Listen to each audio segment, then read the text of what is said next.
The Trenton Titans are looking for some answers during this 6-game homestand. With 8 of their 12 games in November being played at home, it's important to stockpile victories in friendly confines. But head coach Bruce Cassidy has watched the team struggle at times, and he's looking for his young forwards to step up and score more consistently. Tonight, they take on the Kingfish of Baton Rouge.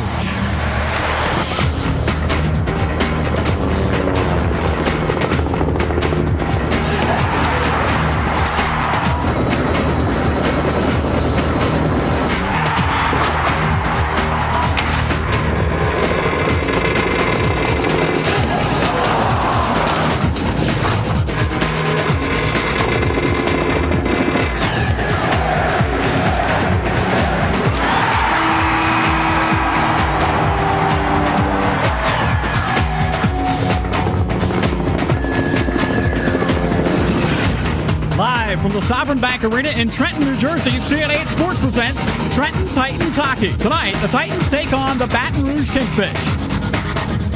Hello again, everybody. I'm Mick Moddinghoff, and welcome once again to Sovereign Bank Arena. The last time we were here, the Titans were trying to get to the 500 mark, and they're in that same situation again tonight with a record of 4-5 coming into this one. Well, there is some good news and bad news tonight for the Titans. The good news is that Cal McLean has been called up to the American Hockey League. The bad news is, well, yes, the Titans do have to play without him tonight. And when you take a look at Cal's numbers, 7 goals and 3 assists, 10 points in 7 games, and now he is back on his way to the AHL, to the Lowell Lock Monsters, an affiliate of the New York Islanders. Well, tonight I'm joined once again by Pete Caggiano. And Pete, it's really not a bad thing that McLean gets called up. When all's said and done, it's a promotion. Actually, Mick, it's a win-win situation. Whenever a player gets called up to go to the American League, it's because he did a fine job at this level. And when that happens, it opens the door for other players to step up and showcase their talent. Tonight, we're going to see 2 of those players. Mark Murphy and Chris Masters are 2 players that are really hoping to take advantage of the situation. Both players have done an excellent job so far this year, and Mark Murphy scoring this goal right here actually predicted the goal last week. And when I spoke to him earlier tonight, he said he was going to do it again. Chris Masters, very good stick handler, very good around the net, leads the team with 4 goals. 2 of those goals are game winners. Both players are really expecting their play to help not only themselves, but the team. Now, without Cal McLean in the lineup, it may affect the Titans' preparation tonight. For more on that, let's go downstairs to the third man in our crew, Ken Adelberger. Ken. Thanks, Mick. We're with assistant coach Mike Havlin. And Mike, for the second weekend in a row, you're without Cal McLean. The guys just talked about it upstairs. Kind of curious from a coaching standpoint and a preparation standpoint, how does that kind of change your preparation from game in, game out practice-wise? Well, it does change a little. Obviously, Cal was a big part of the team and a big part of the offense. We had to switch some lines around and try to get somebody up there with Mike Hall who can complement Mike. Mike likes to dish the puck off, and we're trying to get somebody up there that can finish and will shoot the puck. And I don't think we change a lot. As a team, though, we still go at them hard at home. I think we're going to send 2 guys hard at them, and line combinations will change, but. As a team, we're still going to go at them. We're going to force them and try to, create some opportunities for ourselves. Thanks, Mike, very much. Mick, Peter, there you go. Back up to you guys. All right, thank you very much, Ken. And life without Cal McLean starts tonight for the Titans. We'll see how they fare as we come back with the starting goaltenders and the face-off just around the corner as the Titans take on the Kingfish. Stay with us right here on CN8.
Tonight's Titans game is brought to you by First Union. Let us be your guide to the financial world.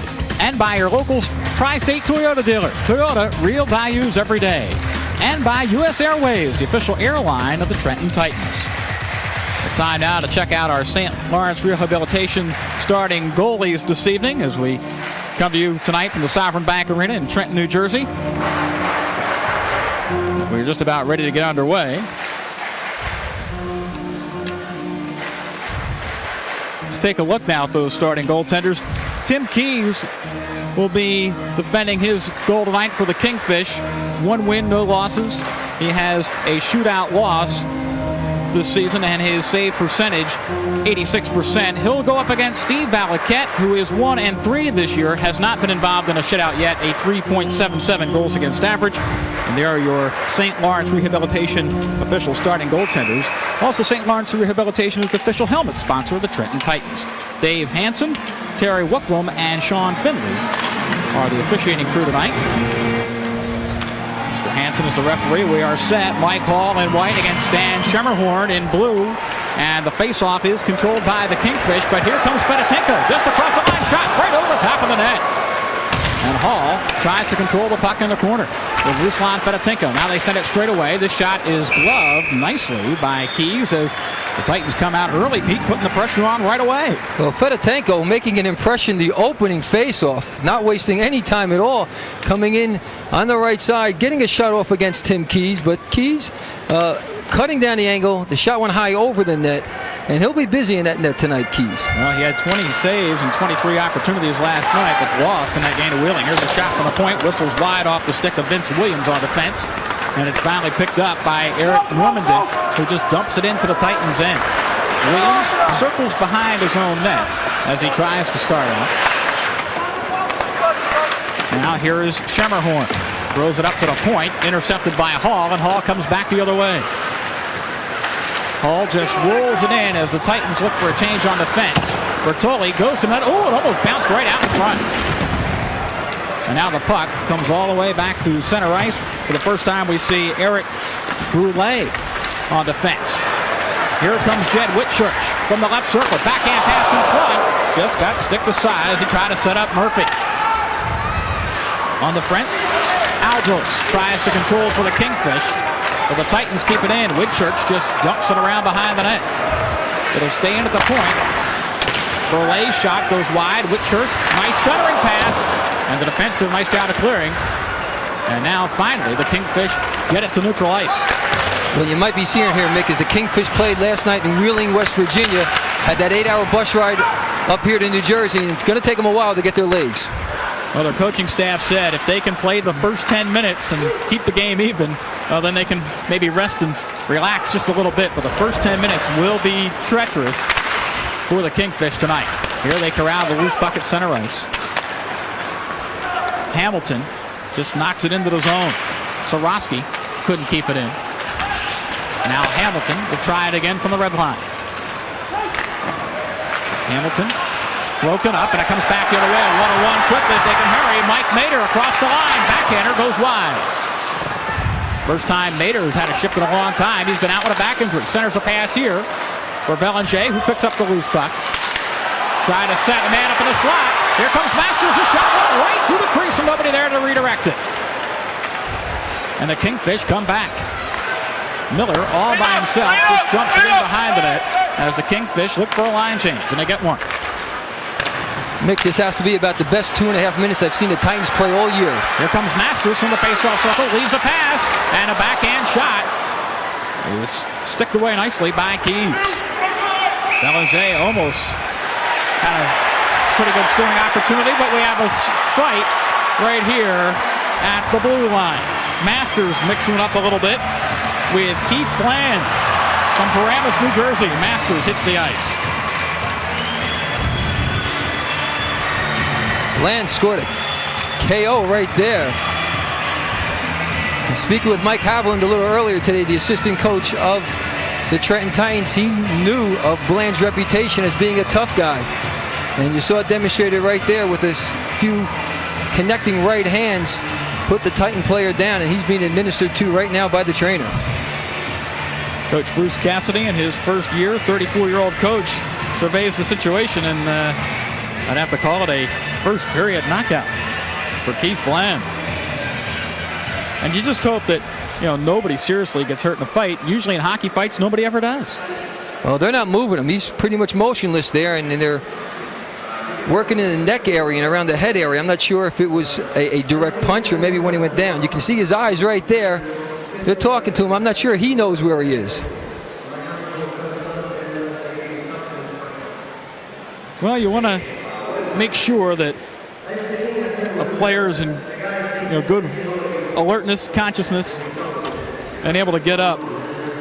And right here, Chris Masters looks like he's okay. Just maybe got the wind knocked out of him when he fell down. That could be, but Mick. But a lot of things happen during fights. There's a right that missed. Right there. Oh, that's his helmet got knocked off again. The chin strap hanging inches below the neck. It's not secure to the head. And during the fight, the helmet got dislodged. So when he lost his balance and fell backwards, the back of his head appeared to hit the ice right there. And that's why he was dazed. So Chris Masters will go to the back of the bench, and it looks like Chris Masters will go directly to the dressing room to get checked out further.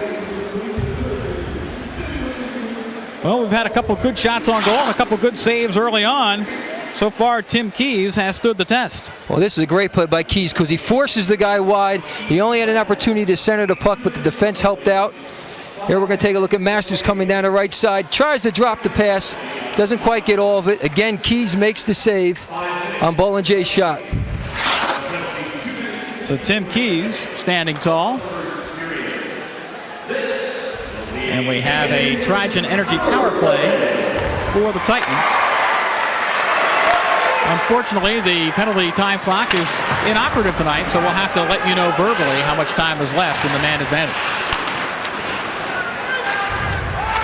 Mando, part of the power play unit, is out there with Murphy, and also Fedotenko. Shot, whistles way wide. At the point, Burley keeps it in. Crosses, drive, knocked down in front. And it comes all the way back to neutral ice. Brule seeing a lot of time on the power play, and he will for the Titans tonight.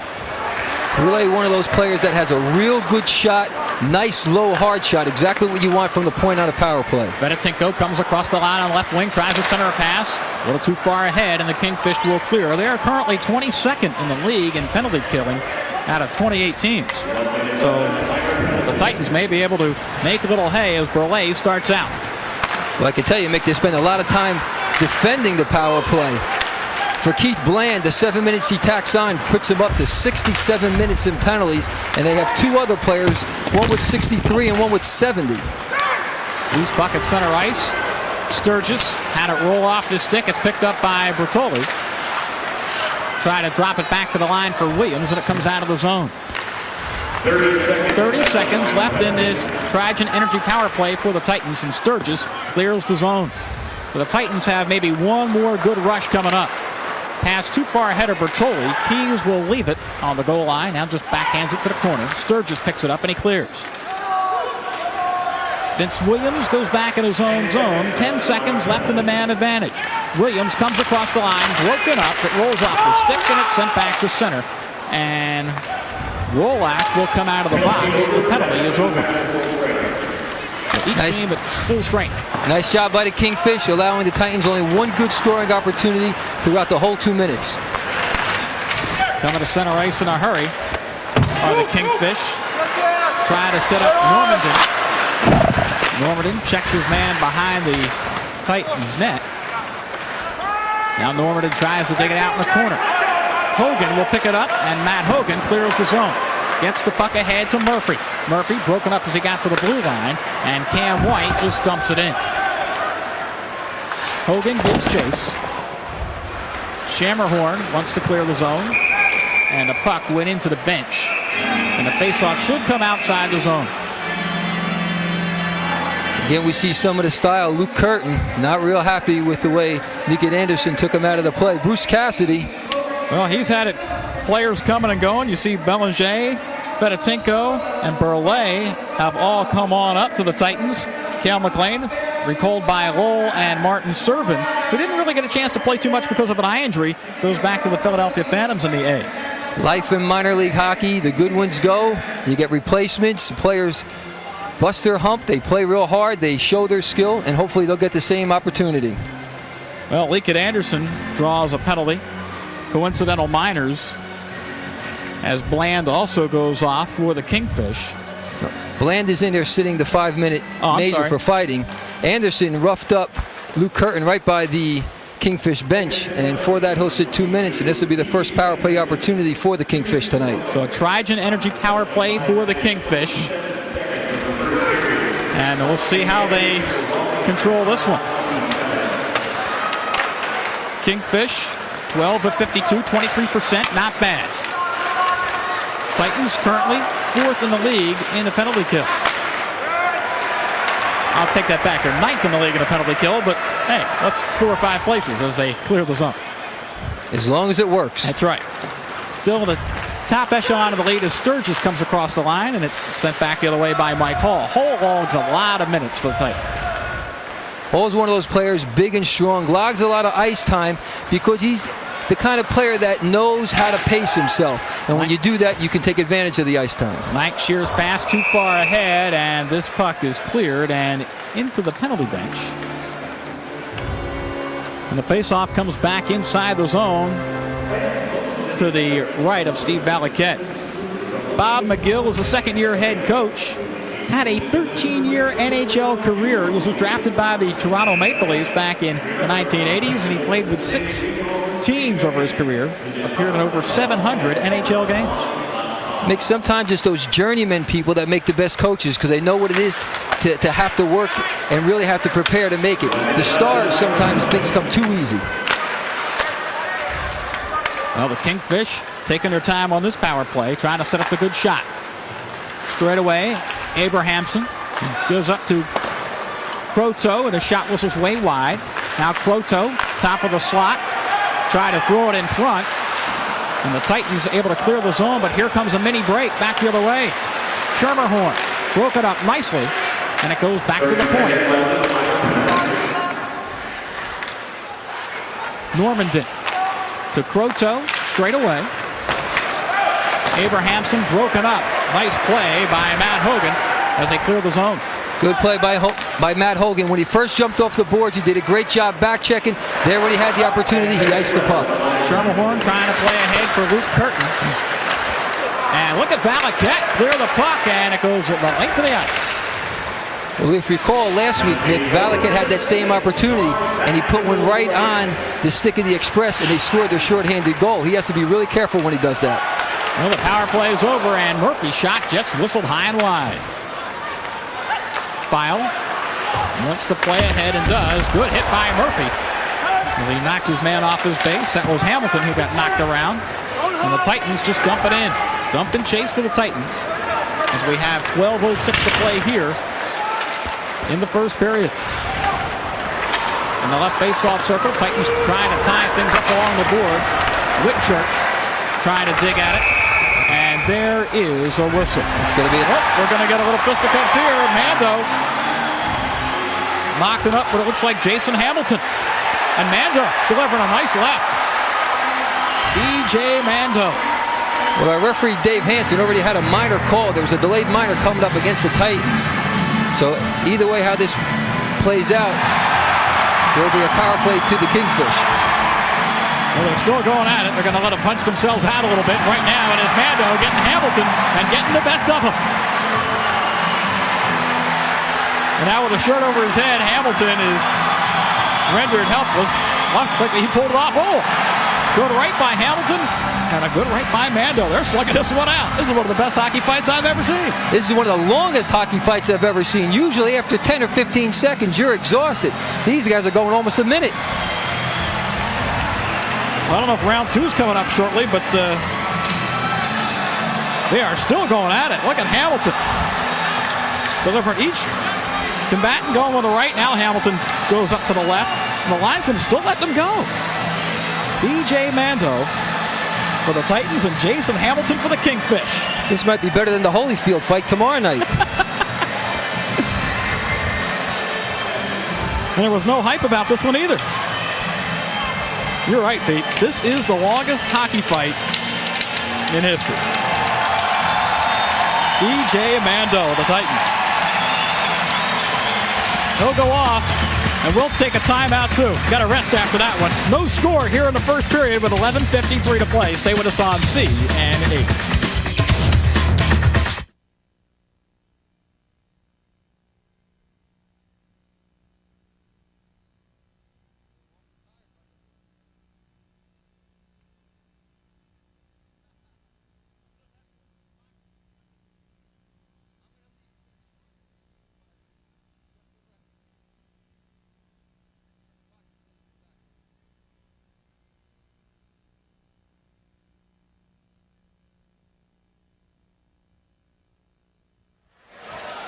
Welcome back to Sovereign Bank Arena. 11 minutes, 53 seconds still to play in a fun-filled, fight-filled first period. I guess you'd call that fisticuffs, huh? Kingfish? That's a good way to put it, but I tell you, each guy's going to sit 5 minutes for fighting, and they're going to need that 5-minute rest after that fight.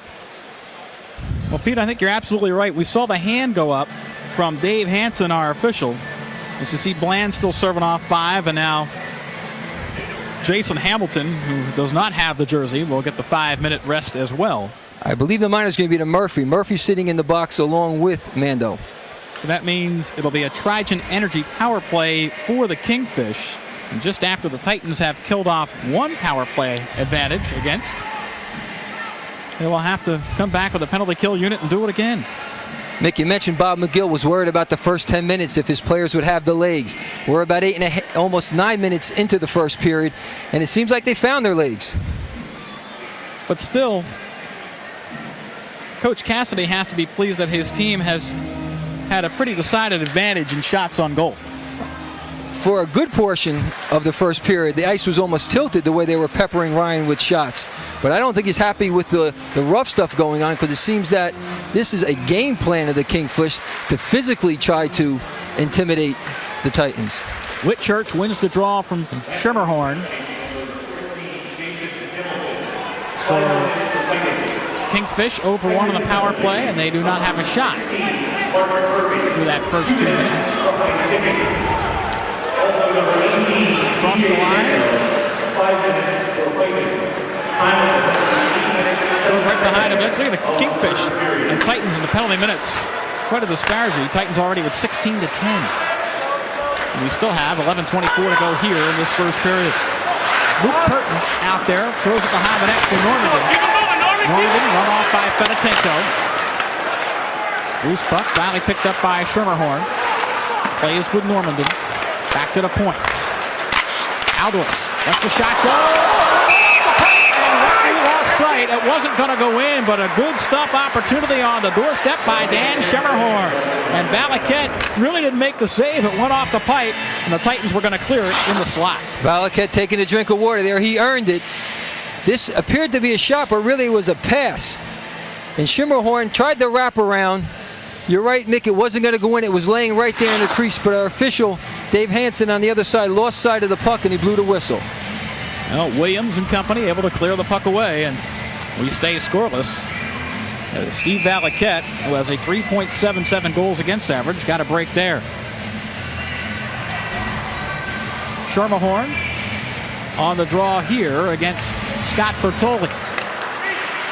And the Kingfish win the draw. It comes back to Sturgis. Now, Luke Curtin throws it to the corner. Power play continues. 1 minute left on this Trigen Energy power play. And the Titans looking for a shorthanded break as the puck comes out of the zone. Mike Mader just dumps it in. Back the other way, Normandy plays through. Rink-wide pass a little too far ahead of Schermerhorn. Valaket will get there first and wrap it around. Now Normandy holds up at the right circle. Takes his time, gives back to Curtin. Curtin looks for a man to circle in front. Goes behind the goal line. Now back to Curtin. 30 seconds left on the advantage. Centering pass, shot, Valaket, big glove save on Normandy. Eric Normandy on a doorstep. Valaket is equal. A lot of patience shown right there by the Kingfish, not rushing the shot. They were working to try to get that shot from the slot, exactly what they wanted, and Valaket came up big. Valaket making the save of the game from the New Jersey Department of Health and Senior Services. Great play by Likit. Watch that quick left hand as it just sweeps right through the air, snags the puck, and then he holds on for the whistle. And our save of the game is brought to you by the New Jersey Department of Health and Senior Services. They say hockey is fun. Their message to kids is serious, though. Smoking is not a joke. Don't get started. Mick spoke to Brian McKenna earlier tonight, and he said, we're looking for big things from Steve Likit. He struggled a little bit this year, but they have full faith and confidence in this young fella that he's going to be able to put it together. And if he continues to make saves like that, he's absolutely right.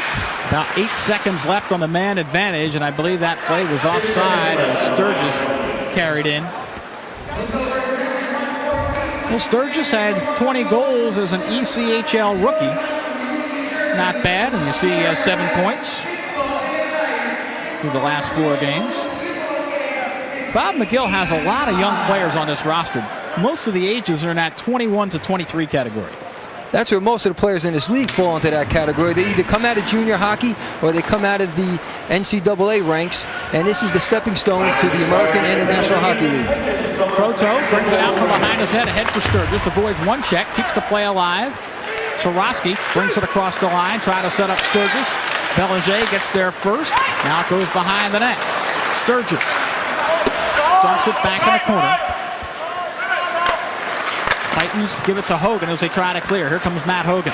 Hogan comes all the way across the red line and just dumps it in. White gets there first, wraps it around the corner boards, and Belanger will try to keep it in at a point, but he can't. And it's 2-on-2, but File picks it up from the Chicago Blackhawk property, dumps it back in the Kingfish end. 9:11 to play here in a scoreless first period. Proto plays behind the net. Now the Kingfish start out. Williams takes it away in neutral ice. Titans doing a good job in the neutral ice controlling the puck. Well, they're doing a good job most of the evening. They have to make sure their defense stays tough. Williams pounces on the loose puck near his own blue line, tries to play forward, and the Kingfish should dump it into the Trenton end. They do, but they're not able to set up a play, and now File is skated out. Abrahamson, hand pass, and that's whistled. Will come back the other way. Scoreless game here with 8:31 to go in the first period. Watch some of this play. There you see it's a bouncing puck. He just scoops and flips it, and because his teammate, Abrahamson, is the first player to play it, that's why the whistle blows, and they'll bring the face-off to the point where the pass was made from.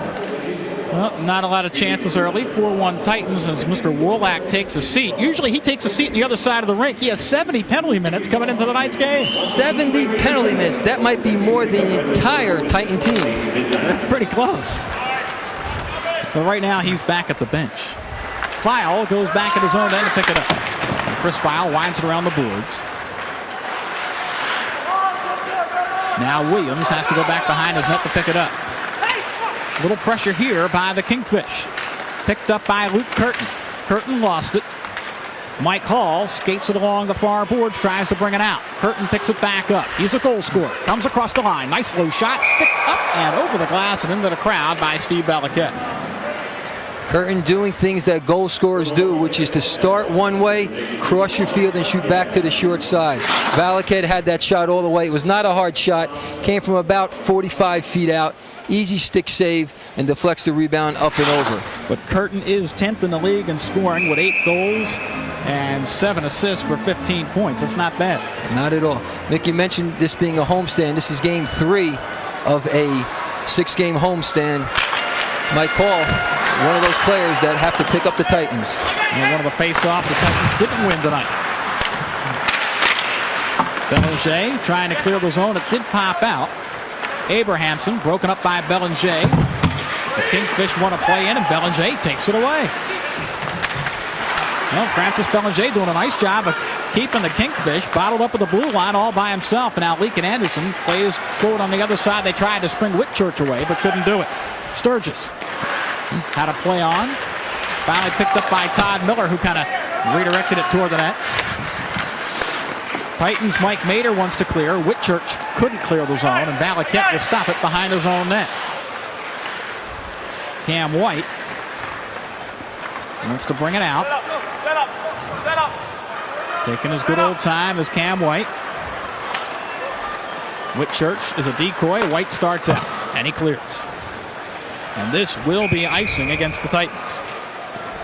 Credit the Kingfish. They positioned themselves real well and gave the Trenton Titans no alternative. Every time the Titans try to make that circle play back in their own defensive area to make the breakout, there was somebody from the Kingfish there, so the Titans just ice the puck and take the whistle. Keys gets a drink. He was originally drafted by the Vancouver Canucks of the NHL, and he was assigned by Syracuse of the AHL for the Kingfish. Face off to the left of Likit. It comes back to Croteau at the point. Keeps it in along the blue line. Did it come out? Well, we're going to get an interference penalty. And this must be against the Kingfish because they had the puck at the time. What I think happened, Mick, and this doesn't happen often, as we take a look at the backup goaltender, Mike Benazardi. Well, he's not even on the bench. There's not enough room on the bench, so the backup goaltender, Leonard Doozy, just kind of relaxing a little bit. He should smoke a cigar. He looks so comfortable. The Red Auerbach look. Just hang back and relax.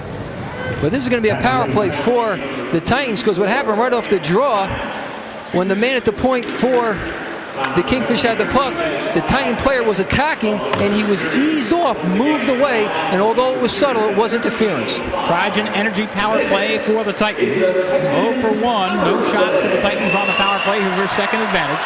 And this puck is almost broken up at the blue line. Bertoli out there with Hall and Fedotenko. That's the number 1 line tonight. Hall on his backhand. Now goes to the forehand. Tries to cross to the point. Kept in by Boulay. Fedotenko with Bertoli in the corner. Fedotenko trying to corral the puck. Now it goes to Hall behind the net. Kenny center. Mike Hall back to the point. Likit Andersson comes back to Hall at the right circle. Now straight away Andersson had a wind-up shot that goes high in the air and deep in the corner, and it bounces in the right wing corner. Now Andersson goes back to Bertoli. Crosses for Boulay. Shot blocked by the fence nicely. And the puck didn't come out of the zone, but we have a whistle that stops play. Nick, I think it did come out the zone. Andersson did his best to try to keep it in. He was unable to. But again, the tough play by the Kingfish, going down to block one shot, and then right at the end, a little how'd he do. Watch the shot taken right there. That Schimmerhorn going down to make the save. And then watch right, it just popped over.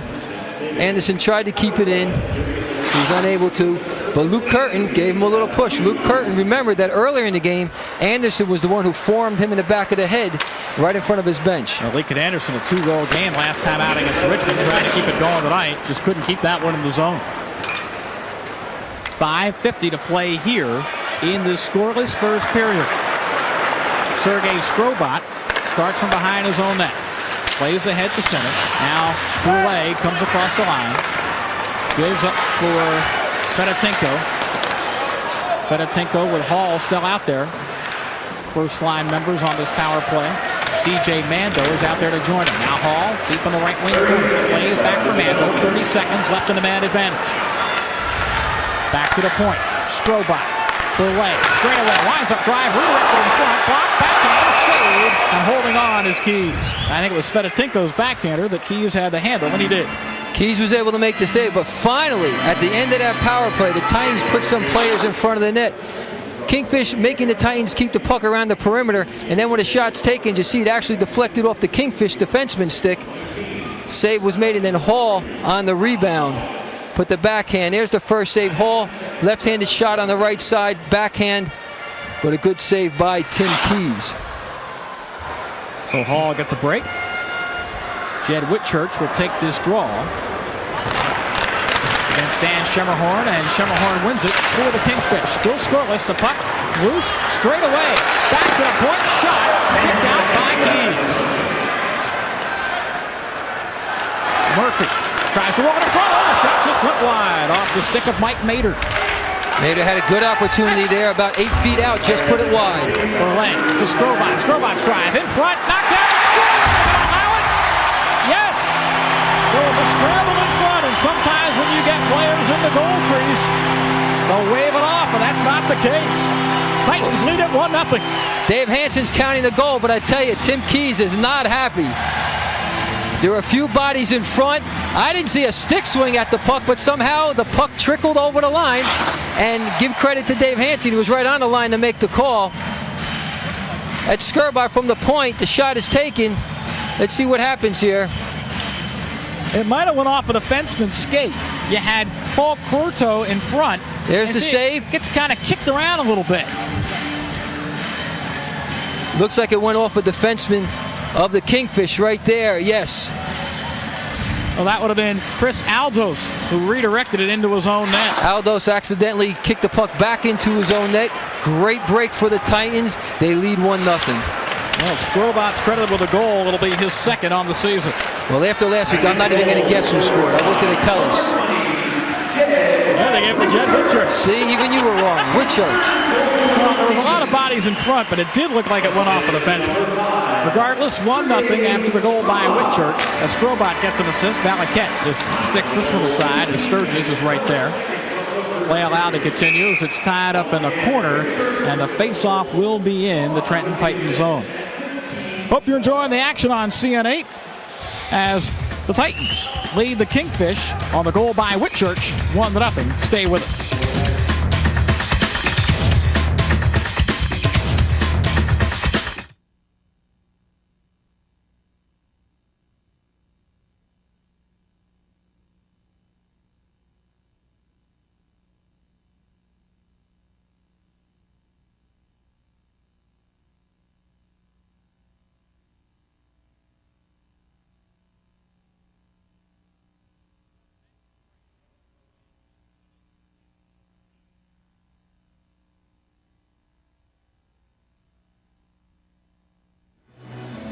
Well, officially, Jed Whitchurch gets his third of the season. It comes at 15-12, and the assist goes to Sergei Skrobot. But I'll tell you, I was watching the official right away because with all those bodies in the crease, you never know if they're going to allow that kind of a goal. You're learning, Mick. That's how you do it. Watch him. He'll let you know. When he points with that right arm at the line, that means it's in. Shots on goal. Titans with an 8-5 advantage here in the first period with 4:04 to play, and they lead it 1-0. Behind the net, Sylvain Dufresne has it taken away as the Titans try to clear, and Fedotenko shoots it into his own bench. We're getting a chance to see some new faces tonight, including Bob McGill. Second-year coach, got his team in the playoffs last year. They had the first-round wild card win against Augusta, but then they lost to the PD Pride in the quarterfinals. The crowd gets a little raucous as Titans win the draw. Hall is out there with Fedotenko and Bertoli. They're getting a lot of ice time, this number one line tonight. Well, offense is what the Titans need, so expect their first line to spend a lot of time on the ice. Likit Andersson will corral this puck. Sends it back for Hall, and now Cam White goes corner to corner, and he dumps it in. Bland wants to start out. Here come the Kingfish. Broken up at the line nicely, and Fedotenko comes back 2-on-1 with Mando if he hurries. Fedotenko takes it to the net for Mando in front, and a save is made by Tim Keys. Mando never really got a good shot away. Didn't get a good shot away. The pass was actually blocked. Good play by Tim Keys. It was almost slow developing. They didn't come out of center ice real quick. As they start right along the boards, they separate real nice. But watch the good play right here. It's actually, I can't tell if it's a defenseman or if it's Keys himself who actually makes the block, but a wasted opportunity, 2-on-1. They were a little slow in developing the play. They could have put one home right there. Keys, an Ontario native, playing well here this first period. Goes off his blocker and a rebound, goes right back up the slot. It comes to center ice where File will try to dump it in. It's been all Titans on chances tonight, 8-1. And I guess the legs are a little bit heavy tonight. Shot goes well wide off the stick of Curtin. And when the goal scorer doesn't even put it on net, you know he's got to be tired. Schermerhorn across the line, tries to set up the winger, Normandin. Normandin avoids the check. Looks to center the puck. Wrap around attempt from Normandin, and right there to pounce on it is Steve Likit. There's almost so much coffee a player can drink before the game to try to get his energy back. As we mentioned, they played last night in Wheeling, West Virginia, and lost in overtime. And at times they've looked good. Likit has looked good many times tonight. That time stopping the wraparound attempt. Well, the Bolton, Ontario product was originally picked in the 8th round in '96 by the LA Kings.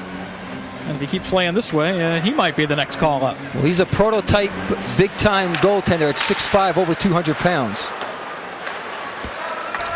Kind of reminds you of a Ken Dryden. Stand up all the way, doesn't go down too much. Oh, there's a Scott to score. Nothing like Dryden there, and it is Curtin who pulls the trigger from the top left portion of the slot. Well, we mentioned he's the 10th leading scorer in the league, and he proves it.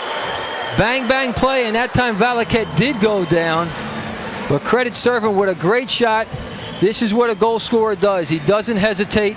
He moves the puck quickly, and as the pass comes from the side, one-times it, and just beats Likit just beyond the outstretched left arm. Well, Curtin, nice job of scoring this goal here, and you can't let a trigger man all alone at the top of the slot. And he's in the perfect position, about 15 feet out, right where those hash marks are. That's the goal scorer's alley. That's his spot. Just ask Phil Esposito. And that's exactly what he did. Took the quick shot and beat him.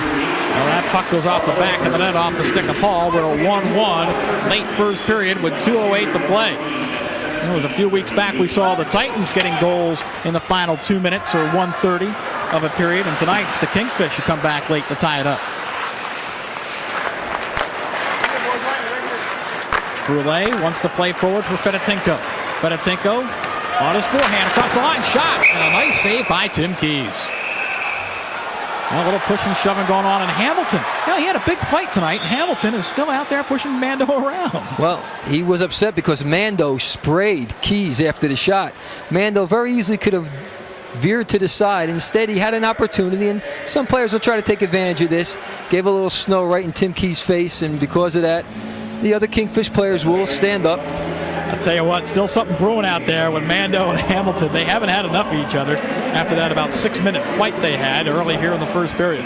Well, Mick, you're looking at a team that has a tremendous amount of penalty minutes. I don't think we're done in the least with fights tonight. Hall on the draw here against Schermerhorn. Those two have taken most of the draws tonight. Almost even on the face-off tonight. But because both players came in, they're going to throw both centers out, and there's 2 replacements in there right now. Fedotenko will take it against Normandin. Top lines out there for each team. Brule at the point. Crossing pass to no one. It's picked up by Curtin, who throws it back to center ice. 1:38 to play here in this first period. We are tied at 1, and now we have a whistle and a delayed penalty. Holding is the call, and it's going to be against the Titans. Wow, that's not a call you see made that often because there was very little consequence. Yeah, he did. Mando did wrap his arm around the Kingfish player, but another Kingfish player picked up the puck and controlled it and took it out of the zone, and there was no consequence because of the hold. So very seldom is that type of hold called, but it wasn't that time. And we're a minute and a half remaining here in the first period, and the Kingfish will have another power play. This is just not one that you see often. He grabbed him right there, but there was no consequence to the hold as another Kingfish player was able to get that puck out of the zone. Regardless, this one will carry over a little bit into the second period. Well, the Titans are hoping it carries over. Only 2 shots and 2 power play opportunities for the Kingfish, but we are tied at 1. Aldos goes back in his own zone. 1:13 to go. Curtin plays rink wide. It's onside. Here comes Lakeshire, rolls it, and Likit sticks it aside. Titans can't clear though. Aldos has it at the point. Takes a big drive, redirected in front. Rebound still loose. Likit stopped one, but not the second. Likit made a great save on that rebound. Curtin now holds, wants to shoot, closing, fakes the shot, goes back on the goal line. For Schermerhorn, back to Curtin. A little 2-man game going on here. Schermerhorn to Curtin. Curtin's shot is knocked down at the fence. Aldos keeps it in, drives wide. Goes right in front on a rebound. Finally picked up by Mike Hall, but 24 seconds ago, and the Titans can't clear. Brule knocks his man off. And will Hall get there and clear? Yes, finally he will. Smart play by Hall before, grabbing that puck in the air and throwing it down to get it out of harm's way. Still 10 seconds to play here in this first period. Curtin trying to keep it in. Aldos to Curtin. Curtin on his backhand, back to the point for the one-time shot. It goes wide, and there is a whistle to stop play as end of the period didn't even sound. No, we're really having problems with the scoreboard. Scoreboard not an 100% operational tonight, but nonetheless, Steve Likit has been operating close to 100% as we are tied at 1, and there'll still be a little bit of time left on the Kingfish power play when we get into the second period.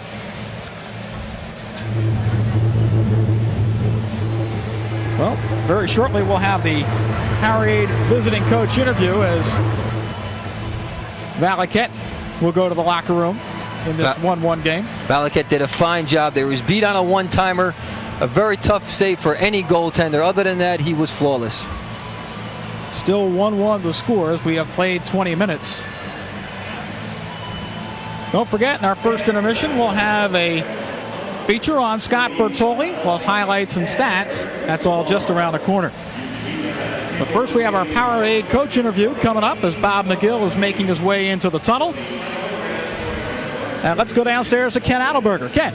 Thanks, Mick. We are with Bob McGill. Bob, I don't have to remind you, long road trip, tough loss last night. You get in early this morning. You were concerned how your team would come out, all things considered. You have to be happy 1-1, are you?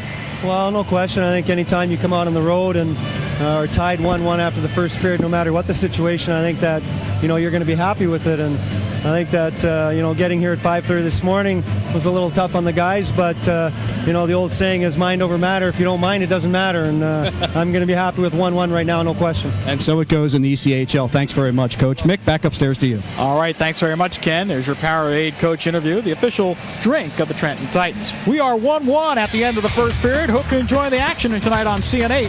Stay with us. Feature on Bertoli coming up.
Tonight's first intermission is brought to you by your local Tri-State Toyota dealers. Toyota, real values every day. Well, here at Sovereign Bank Arena, Trout being treated to a very intense 1-1 game. Hope you're enjoying it at home tonight on CN8. Well, this might be the Titans' first year of existence, but not all the faces are new. Scott Bertoli may have been born and raised in Milton, Ontario, but a 4-year career at Princeton University has number 19 feeling very comfortable in Trenton. When the Trenton Titans finally dropped the puck in October, it was the first time professional hockey was played in Trenton. It was a team full of new faces, young hockey players who have never been in this area before. But for one member of the Titans, it was like coming home. I think Princeton is, it's almost like a second home to me. I played here for 4 years. I've got great friends here. Pretty tight relationship with the coaching staff and a lot of the students that are still around here. Obviously, I'm comfortable with the area, I was a student here for 4 years. Scott Bertoli had a productive 4-year career at Princeton University. He was among the leading scorers on the team all 4 years. And last season, the Tigers had one of its most successful campaigns ever. Bertoli was a leader on the team that was ranked as high as 6th in the nation and won the Ivy League crown for the first time since 1953. Scott Bertoli was a terrific player here for all 4 years. When he came in, he was highly recruited off the Milton Merchants in the Ontario Junior Hockey League. We felt that he would be a good puck-handling winger, someone that we could put with a goal scorer or someone that we could complement on a power play group. He certainly proved to be all of that and more. When Scott's playing days were over for the Tigers, he knew that the ECHL was coming to Trenton. When he signed with the Lowell Rock Monsters, the AHL affiliate of the New York Islanders, Scott knew that the Islanders had a relationship with the Titans. So ending up in Trenton was always in the back of his mind. It was comforting coming here, and that was part of the reason when I signed with Lowell that I did, because I knew their East Coast affiliate was going to be in Trenton, which was close to the second home. He was assigned to Trenton by Lowell, where the Titans hoped to capitalize on his physical play and his scoring touch. The caliber of play from top to bottom is definitely better. It's a little faster. The guys are a lot bigger and stronger and more mature. So it takes a little to get used to, and I'm still trying to feel my way around and find where my niche will be. Hopefully as time goes on, I'll be more confident and start creating more opportunities and making more plays out on the ice. Teammates rely on the local boy to help them get around. They also like to remind him that they notice all the extra attention he gets from the media for being homegrown.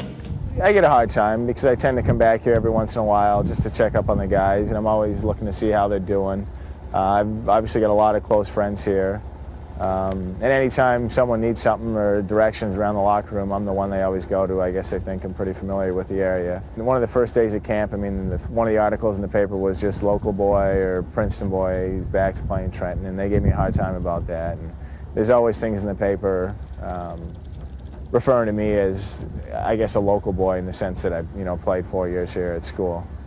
Well, guys tend to sort of bust each other's chops a lot, and anything they can do, if they see anything to razz another guy, they'll do it. So, we give Scott a little trouble just because he gets a lot of attention because he's from around here. But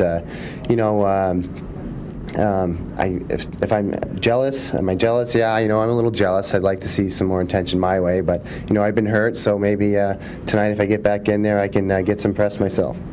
With a long hockey career ahead of him, Bertoli is using his time with the Titans to improve his game and hopes to advance to the next level.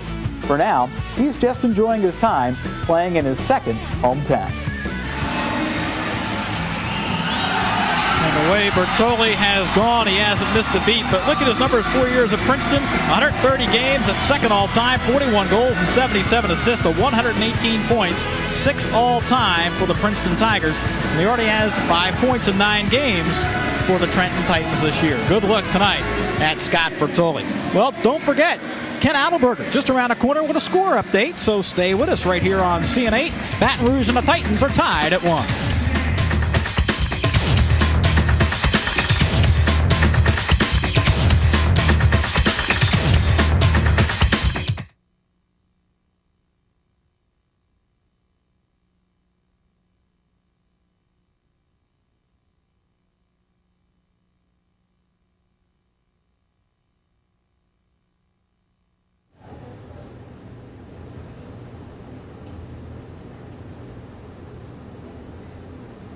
Okay. 1, 2, 3, 4, 5, 5, 4, 3, 2, and I forget what comes next.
And welcome back, everyone, to Sovereign Bank Arena. We are through 20 minutes of play. The Trenton Titans have a 1-1 tie, actually, with the Baton Rouge Kingfish. We want to take a look around the ECHL tonight. It's a Friday night, so you know there's going to be plenty of action. In fact, there are 10 other games underway. Actually, not underway, 4 games underway, 10 on the docket. We can tell you that the ECHL scoreboard is brought to you by the Trenton Orthopedic Group. Here are the scores. How about the Stingrays and Tallahassee? All the Stingrays' victories have come on the road. Well, that's where they are tonight, though. It is the Tiger Sharks, who have lost 4 straight with the 1-0 lead.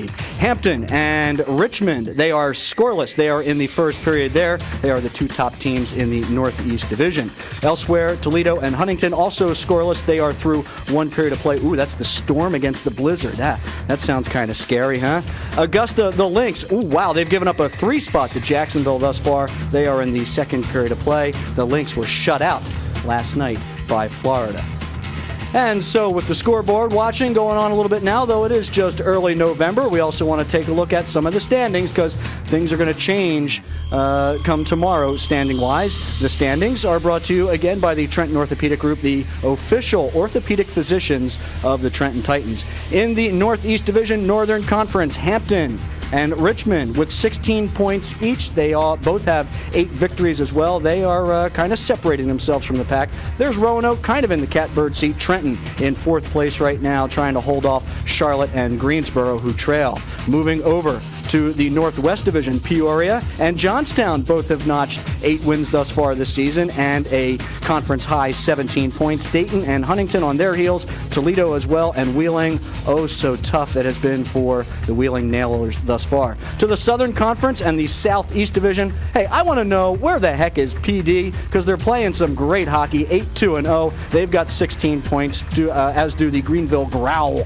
who will be here tomorrow night at the Sovereign Bank Arena. Right on their heels, South Carolina and Florida doing battle for 3rd and 4th. Augusta, Tallahassee, and Jacksonville bringing up the bottom of the Southeast Division. To the Southwest we go in the Southern Conference. The Mystics, they have 8 wins and 17 points, so they are tied for the most points in the ECHL. Birmingham, Baton Rouge, the Kingfish, the opponents here tonight. They are in 2nd place in that division. Louisiana right behind them. Pensacola, Mississippi, New Orleans, Arkansas, and Jackson. That is a look at the ECHL standings to date. Meanwhile, here at the Sovereign Bank Arena, we are through 1 period of play. 1-1, the Titans and the Kingfish. When we return, Peter and Mick will have first period highlights and analysis. Stay with us. Right here, you're watching Titans hockey on CN8.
Trenton Titans and the Kingfish tied at 1 after the first period of play here tonight at the Sovereign Bank Arena.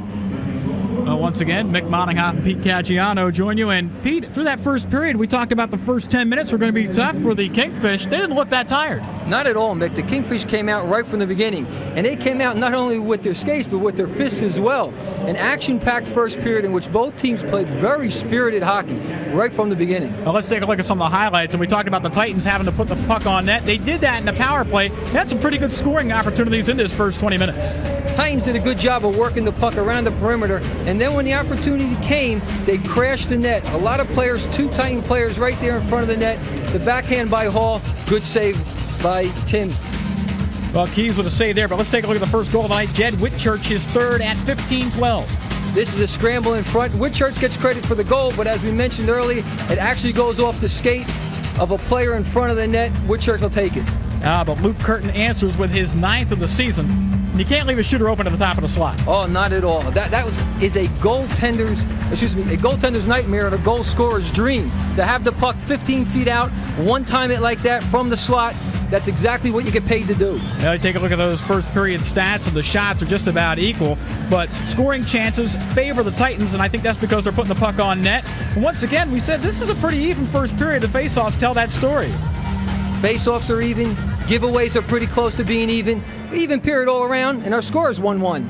Well, like we said, 1-1 game, and right now the Kingfish don't look that tired, but we'll see how well their legs hold up against the Titans in period number 2. It's just around the corner, so stay with us right here on CNA. And again, we are tied at 1 through the first 20 minutes here at Sovereign Bank Arena tonight.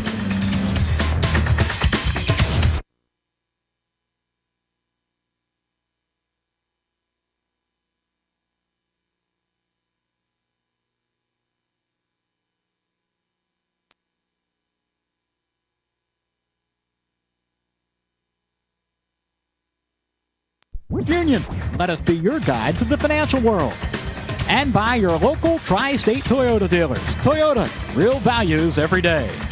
And by U.S. Airways, the official airline of the Trenton Titans. Getting set for the start of the second period, let's go downstairs to our Ken Adelberger. Ken. Thanks, Mick. With Bruce Cassidy. Bruce, you know, you have the big win last Saturday against Richmond here at home, and then you have a long layoff. And I would imagine you would have liked to have played right away so you can keep that momentum going. Did you have anything was there a carryover here in the first period at all? Well, I thought we started well with a little bit of jump, but I told the guys, I think physically we're ready to go. You know, we're healthy as a group for the most part, but mentally when you don't play for a week, you're not sharp. You know, tried to emphasize mental preparation all day, right from this morning on our pregame skate, but obviously it wasn't there because we did some things that, you know, some dumb things. Let's call a spade, and hopefully this period, you know, the game legs and the game head will be back on, and you know, we'll set ourselves up for a good third. Quick Chris Masters update. He's coming around. He bumped his head after the fight on the ice, and he's got a bit of a headache, but he may or may not come back. You know, the doctors are going to keep an eye on him, but you know, he'll be all right in the long run. Thanks, Coach, very much. Mick, back upstairs to you and Peter. All right, thanks very much, Ken. Again, a 1-1 game as we have played the first 20 minutes, and the fans a little bit on the edge of their seat. Well, don't forget, the pucks continue to fly here in Trenton. CN8 Sports will have Titans action on Friday, December the 10th, live at 7 o'clock here from the Sovereign Bank Arena when the Titans host Wheeling. Of course, in the ECHL, you can join myself and Pete Caggiano and along with Kenny Adelberger for all the action, and always visit our website for the complete Titans schedule at www.cn8.com. Mick, Coach Cassidy, brutally honest with Kenny Adelberger. He said, we made some bonehead plays. Let's call a spade a spade. We made some mistakes out there. We cannot afford to repeat that here in the second period. This is too good of a team to make mistakes. And Wheeling had a win last night against this Baton Rouge Kingfish team. And Wheeling was struggling, and you know, a lot of people were thinking that maybe the Kingfish would pick it up a little bit, but when you're on a long road trip and winless in your last two, you try to take it one period at a time, and I'd say that's pretty much what the Kingfish did here in the first 20 minutes. And they have to be happy, as their coach said. Bob McGill very happy with the first period. Hall and Schimmerhorn on the draw, and it goes right behind the goaltender, Tim Keys, who played a very excellent first period. We have about 30 seconds remaining in the penalty to Mando. This is a Trigen Energy power play for the Kingfish. And File will take this puck and try to clear the zone. Dumps it all the way back into the Kingfish end. Just underway in the second period. Hall will take a run at Altos. And Mando is out of the penalty box. The power play is over. So the teams are 5 aside. Mike Hall goes behind the net. Looks to start the rush coming out ahead to Mater. Mater takes it in the skates, didn't take it in stride, and it's sent back the other way. Now Vince Williams battles Luke Curtin deep in the corner. Eric Normandin tries to free the puck. It comes back to the circle, and Valaket there to save the drive. They roll it right in front to the Kingfish, and it's kept in at the point. Curtin looking for that loose puck. Stays away from Hall as Fedotenko tries to start out. Finally gets his stick on it. Gives to Hall. Here comes a 2-on-2 if they hurry. Hall across the line. Looks for a trailer going down the slot. Nobody there. And Luke Curtin will pick it up and come back the other way. You saw some of the playmaking of Hall coming in, not having anybody in particular to pass to, so he slows the play, he backs off, he waits for a player to come free, and then slides the puck across. Split shift here. Fedotenko, nice drive, and the rebound was loose, and Whitchurch couldn't pull the trigger. Well, don't blame Whitchurch. Great play by the Kingfish defenseman, just enough to nudge Whitchurch so he couldn't get his stick on the puck. Strobot will pick it up and try to play ahead for Whitchurch, and he does. Whitchurch in stride, just dumps it into the zone. Here comes Fedotenko on his backhand, tries to center a pass, it's right in the spot. Oh, and Whitchurch just rolls it to the net, and Keys easily sticked it away. Titans had two players, Mando and another teammate, right in front, and the pass just couldn't quite reach him. Strobot giving chase. Play allowed to continue as Brule is out there on the fence. It goes back to the point, and the shot is gloved by Valaket. Abrahamson pulled the trigger, but Valaket was equal. Valaket makes a save, but Joe Sorosky was standing right on the doorstep. He actually tried to redirect, to deflect the puck, but Valaket stuck out the left arm in front of the stick and actually made the save. Good play by Valaket. We talk about the chances the Titans have had. Fedotenko letting them fly. Oh, that's a great shot, and even better save. And then notice right there as Whitchurch is just upended as he comes in trying to pick up that loose rebound. On the draw, comes back to the point, and the shot whistles wide. Kingfish trying to keep it in. Bland couldn't do it. That comes back to Belanger, and across the line, here comes Likit Andersson. Andersson for the Titans, rolls it in front, but nobody's there. And it goes all the way to the far corner. White will keep it in for the Titans. Abrahamson behind his own net, winds it around, and the puck will escape and come all the way into the Titan zone where Cam White has to go back and pick it up. Hogan has it roll off his stick. Brown picks it up. Oh, nice job as Brown pulls this man down. Are they going to call a penalty, though? Oh, that time they will. That was one of the more obvious ones. He had a hold of his shirt, and you saw the jersey pull. Brown shaking his head, but there's nothing to complain about this call. This is the one the league can send into all the teams as an example of what happens when you hold a player. And yet Cam Brown really had the rights to get to the puck. I don't know why he was really holding on the play. It looks like he's going to beat his man here. Well, that happens when you don't move your legs. It doesn't matter whether it's basketball, hockey, football. They always tell you, keep your legs moving. That time Brown did not move his legs, took the easy way out with his arm, and just grabbed and pulled the player down. Hall and Schernerhard on the Trigen Energy power play for the Titans. A 1-1 game with 17 minutes to play here in the second period. So in the first 3 minutes, the Titans have a power play. Only 4 shots in the 0 for 2 category in the power plays tonight for the Titans. See if they can cash in on their third opportunity. At center ice, Brule winds it all the way behind the goaltender.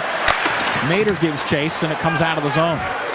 Mick, the dump and chase method works only if your forwards are willing to hustle and outrace your opponent's defense to get to the puck. They can't stand idle at the blue line. Hall comes across the line, dumps it in. Fedotenko gets there first, redirects it behind the net for Hall. On his backhand, tried to center a pass from Mader, and it comes back to the point for Likit Andersson. Andersson, ooh, this pass by Fedotenko finds no one. Pass was actually deflected. Fedotenko trying to hit Brule, but credit the defense to stop the puck. Well, Brule carries out of his own zone. Plays ahead for Andersson, a little too far ahead of him. And this puck is picked up and sent back the other way. Short-handed, Sturgis goes behind the net, tries to center a pass, lost his edge and fell down, and Hall comes back and picks it up for the Titans. I think the Titans are trying to be too fine here. They just have to start getting some shots on goal. They have a power play with no shots. Bertoli being held from behind. Fans wanted the penalty, but none called. Now Bertoli picks it up. There's 30 seconds left in the power play for the Titans. From the right circle, Murphy leaves it for Bertoli. Closing shot, saved by Keys. And Sturgis will clear. There you saw some good pressure by the Titans.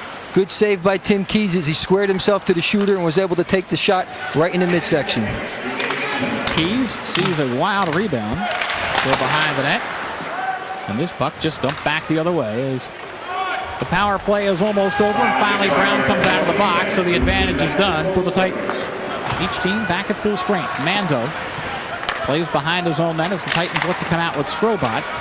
And now Belanger just dumps it in as each team wants a change.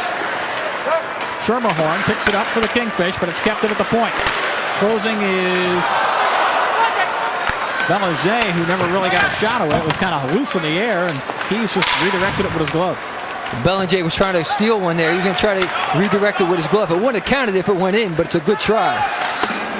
Titans keeping the pressure on in the Kingfish end. Finally, it's picked up, and looking to clear is Croteau, and he does. Cam White comes all the way back to pick it up. Hit pretty hard by Normandin. As now the puck goes deep in the right wing corner. Here comes Murphy. Does a nice job of eluding a check and plays forward for Matt Hogan. Belanger has it go behind him as File tried to force the issue. And now Curtin will bring it out. Luke Curtin, who has a goal tonight, comes across the red line and just dumps it in on Valiquette, who saves, holds, and there's the whistle. 13:47 to play here in the second period, and we're still tied at 1 with the Kingfish and the Titans tonight.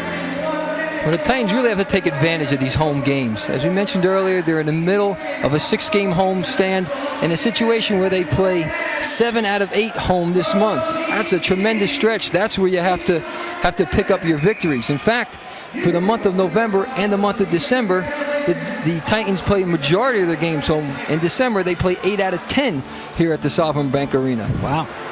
Time to make a little hay. That's what you have to do, Mick. Well, Hall won the draw, but it went right in on the goaltender. Valiquette covers up, so we'll do it again. Mike Hall is out there with Mike Mader and Fedotenko. Well, Coach Cassidy said, I can give you lines, but I change them up all night. Well, he did. Back to Hamilton, who lets a drive go well high and wide. Now behind the net. John Sturgis is tied up by Fedotenko. Chris File gets into the act. And Hall wants to clear but cannot. Hamilton had it roll off his stick. Sturgis will keep it in.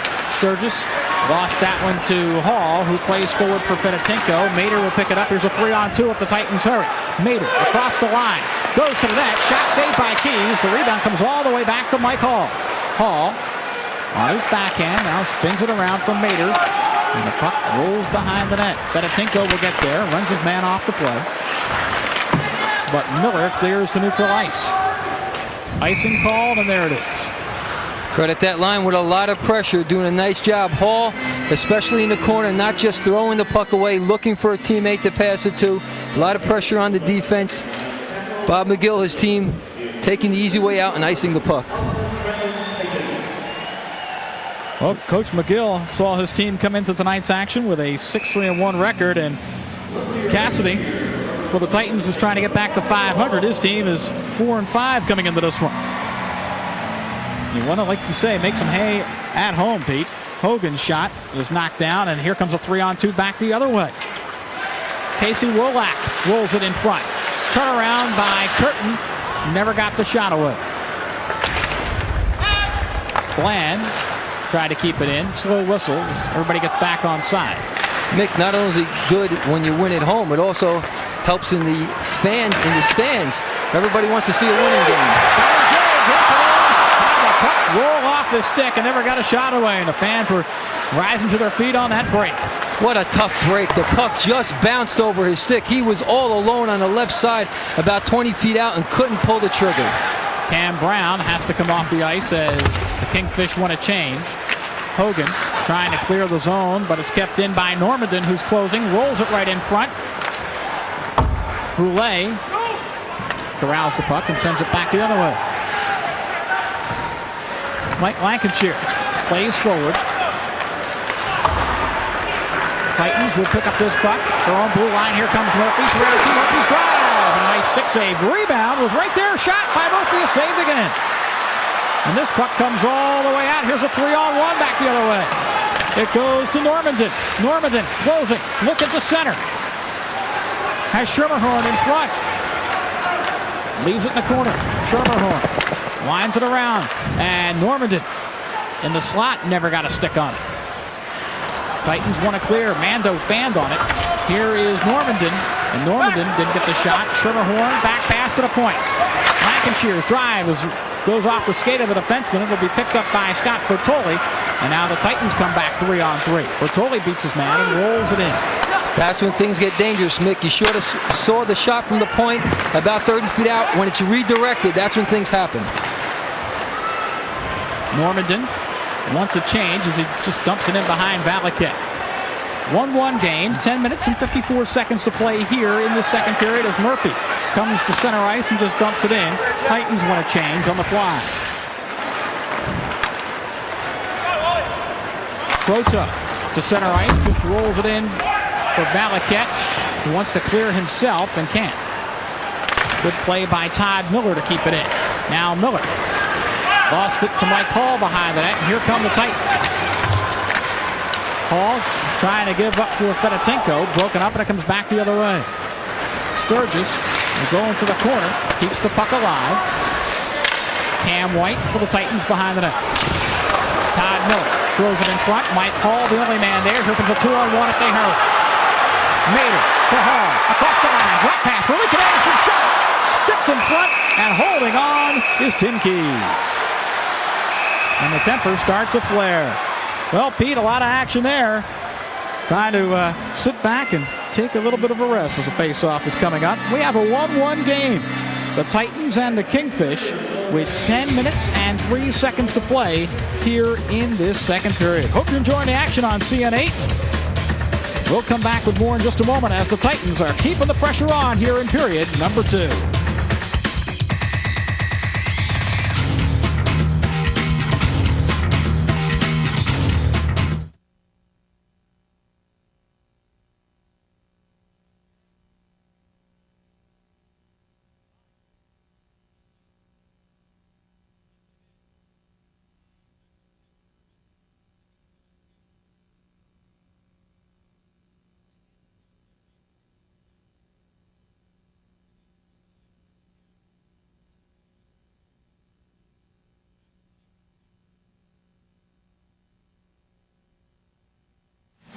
Welcome back to Sovereign Bank Arena. 10:03 to play here in this second period, and the Titans keep the pressure on. Jed Whitchurch takes the draw here on a quick one-timer as it goes to Hogan. Fanned once, got it back, couldn't get that shot away either. And now Cam Brown picks it up and plays forward for Dufresne. Odd man rushes tonight. The Titans 3-0 advantage against the Kingfish, and here comes Belanger across the line. He has this one teed up. Shot, glove save by Tim Keys, and he holds on. Ooh, quick glove by Keys tonight. Keys made a great save on that play. There's one where he used his teammate as a decoy. Belanger was going to pass, and he said, nope, you know what? I'm a left-handed shot coming in on the right side. I'm going to try to beat him high to the short side. There's the snapshot, quick glove. Notice how quick that left arm just comes swooping right around to make that save. Right there. It's almost like a circular motion, like a first baseman scooping a short hop. The face-off is tipped into the crowd, and I think it was last touched by the Kingfish, which means it'll come back inside the Baton Rouge end. The last 4 or 5 minutes have been up and down, back and forth. Both goaltenders, Valiquette and Keys, coming up big. The chances have been very, very strong both ways. Whitchurch on the draw against Cam Brown. It's controlled by the Kingfish. Keith Bland couldn't clear the zone. Now Bland picks it up. Whitchurch keeps it in at the point.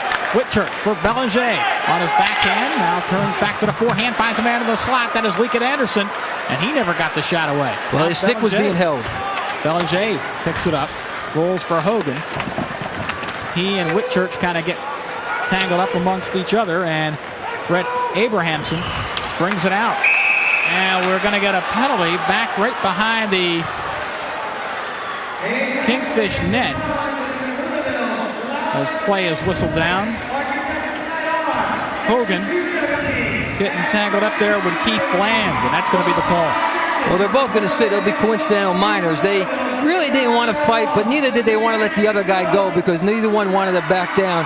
So they're each going to get 2 minutes for roughing. So coincidental minors are called. And with this trip to the penalty box, let's go downstairs to Ken Adelberger. Ken. Hey, thanks very much, Mick. I'm with President and CEO and owner of the Trenton Titans, Jeff Berman. And Jeff, congratulations. You know, you look at the stats, you guys are among the league leaders in average attendance. Was there ever a doubt in your mind that hockey would work in Trenton? Well, yeah, thank you very much. We've been very lucky. The fans here are great. When we started the team, we knew there was support here for hockey, but we really had no idea the depth of the support. And it's really been great. The fans have been wonderful. And you yourself, you're converted now. You're a big fan. I was a fan before, but now I've got a lot more at stake in every game. And it's fun. Oh, it's amazing fun. Thanks, Jeff, very much. Congratulations again. Mick, back up to you. All right, thanks very much. The Titans are 6th in the league in attendance. The fans have been coming out. And because it's coincidental minors, they now skate 4-on-4. This is a lot of open ice. 4-on-4 right now.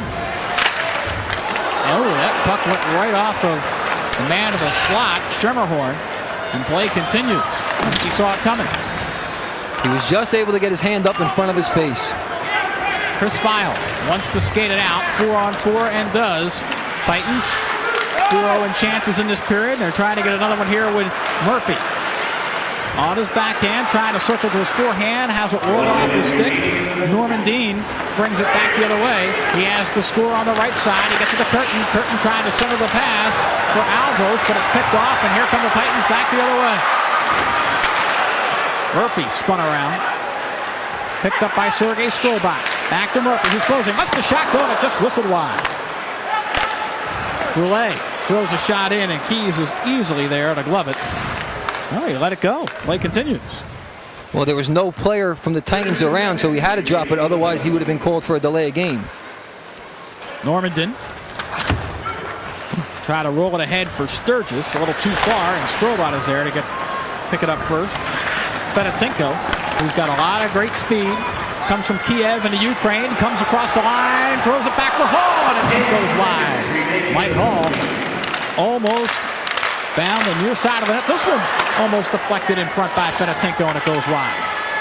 Can the Titans keep it in? Yes. Drive, and the glove by Tim Keys, and now play is stopped. Good couple of minutes there for the Titans. They started putting a lot of pressure. This is the player along the outside. Centering pass. I don't think Hall was ready for the pass. It didn't seem like he was prepared. His teammate surprised him with that pass, and he was not prepared to handle it. Well, Tim Keys has been very big so far tonight. A 1-1 game with 6:58 to play here in the second period. Mick, I don't want to make it seem like it's real easy to do, but Hall, playing as a professional, should be able to handle that pass a little better, but I don't think he expected the pass from Fedotenko. Kingfish leading 19-14 in faceoffs. But no edge on the scoreboard. We're tied at 1 with 6:45 to go as this puck rolls into the Kingfish end. Baton Rouge looking to come out. And a play ahead here for Sylvain Dufresne. Dufresne couldn't keep it in. Croteau goes back to pick it up near his own blue line. Titans look to come back 3-on-3 if they hurry. Here is Whitchurch on the forehand. Goes by the sliding defender. Trying to roll it up. Backhand score! And right there on the spot is Francis Belanger. His first goal of the year.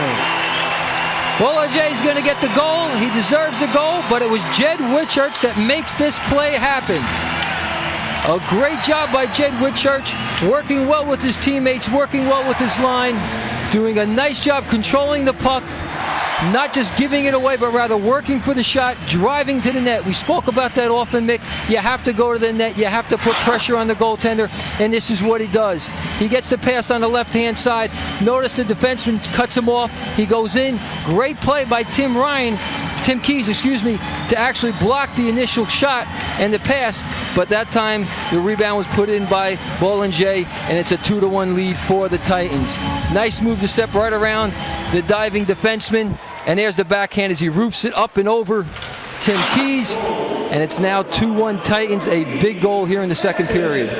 13:41, the time of the goal. The Titans lead it.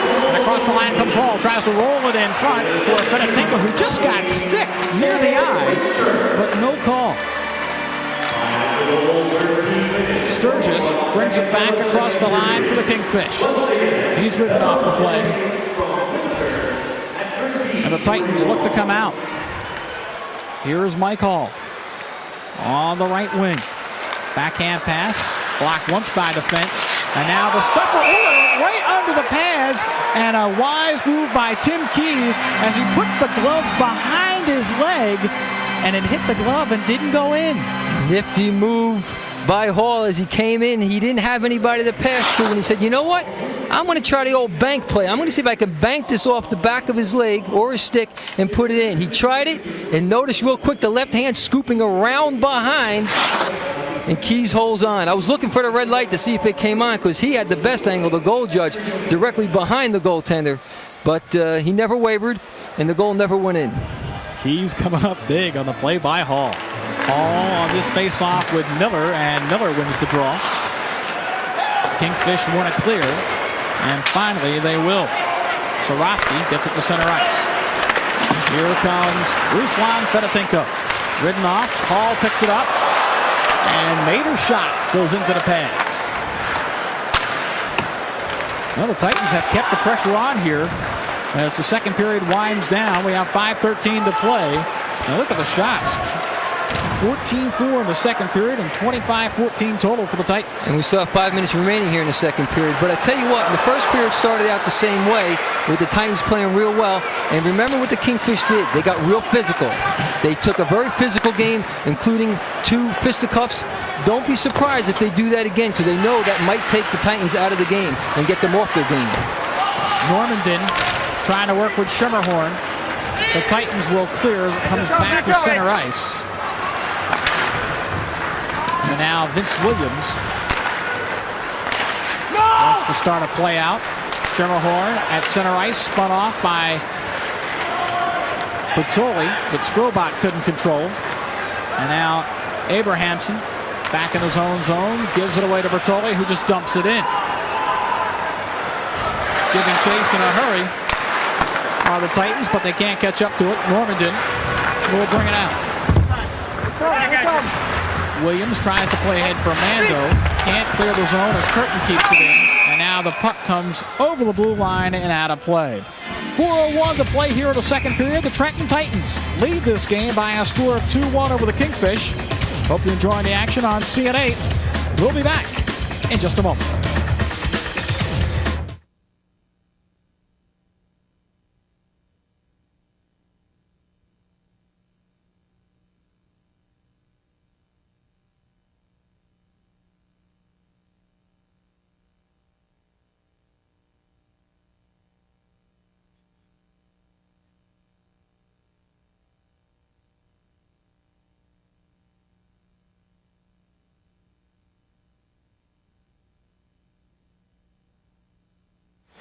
Welcome back to Sovereign Bank Arena as the Trenton Titans, with a win tonight, get to the 500 mark.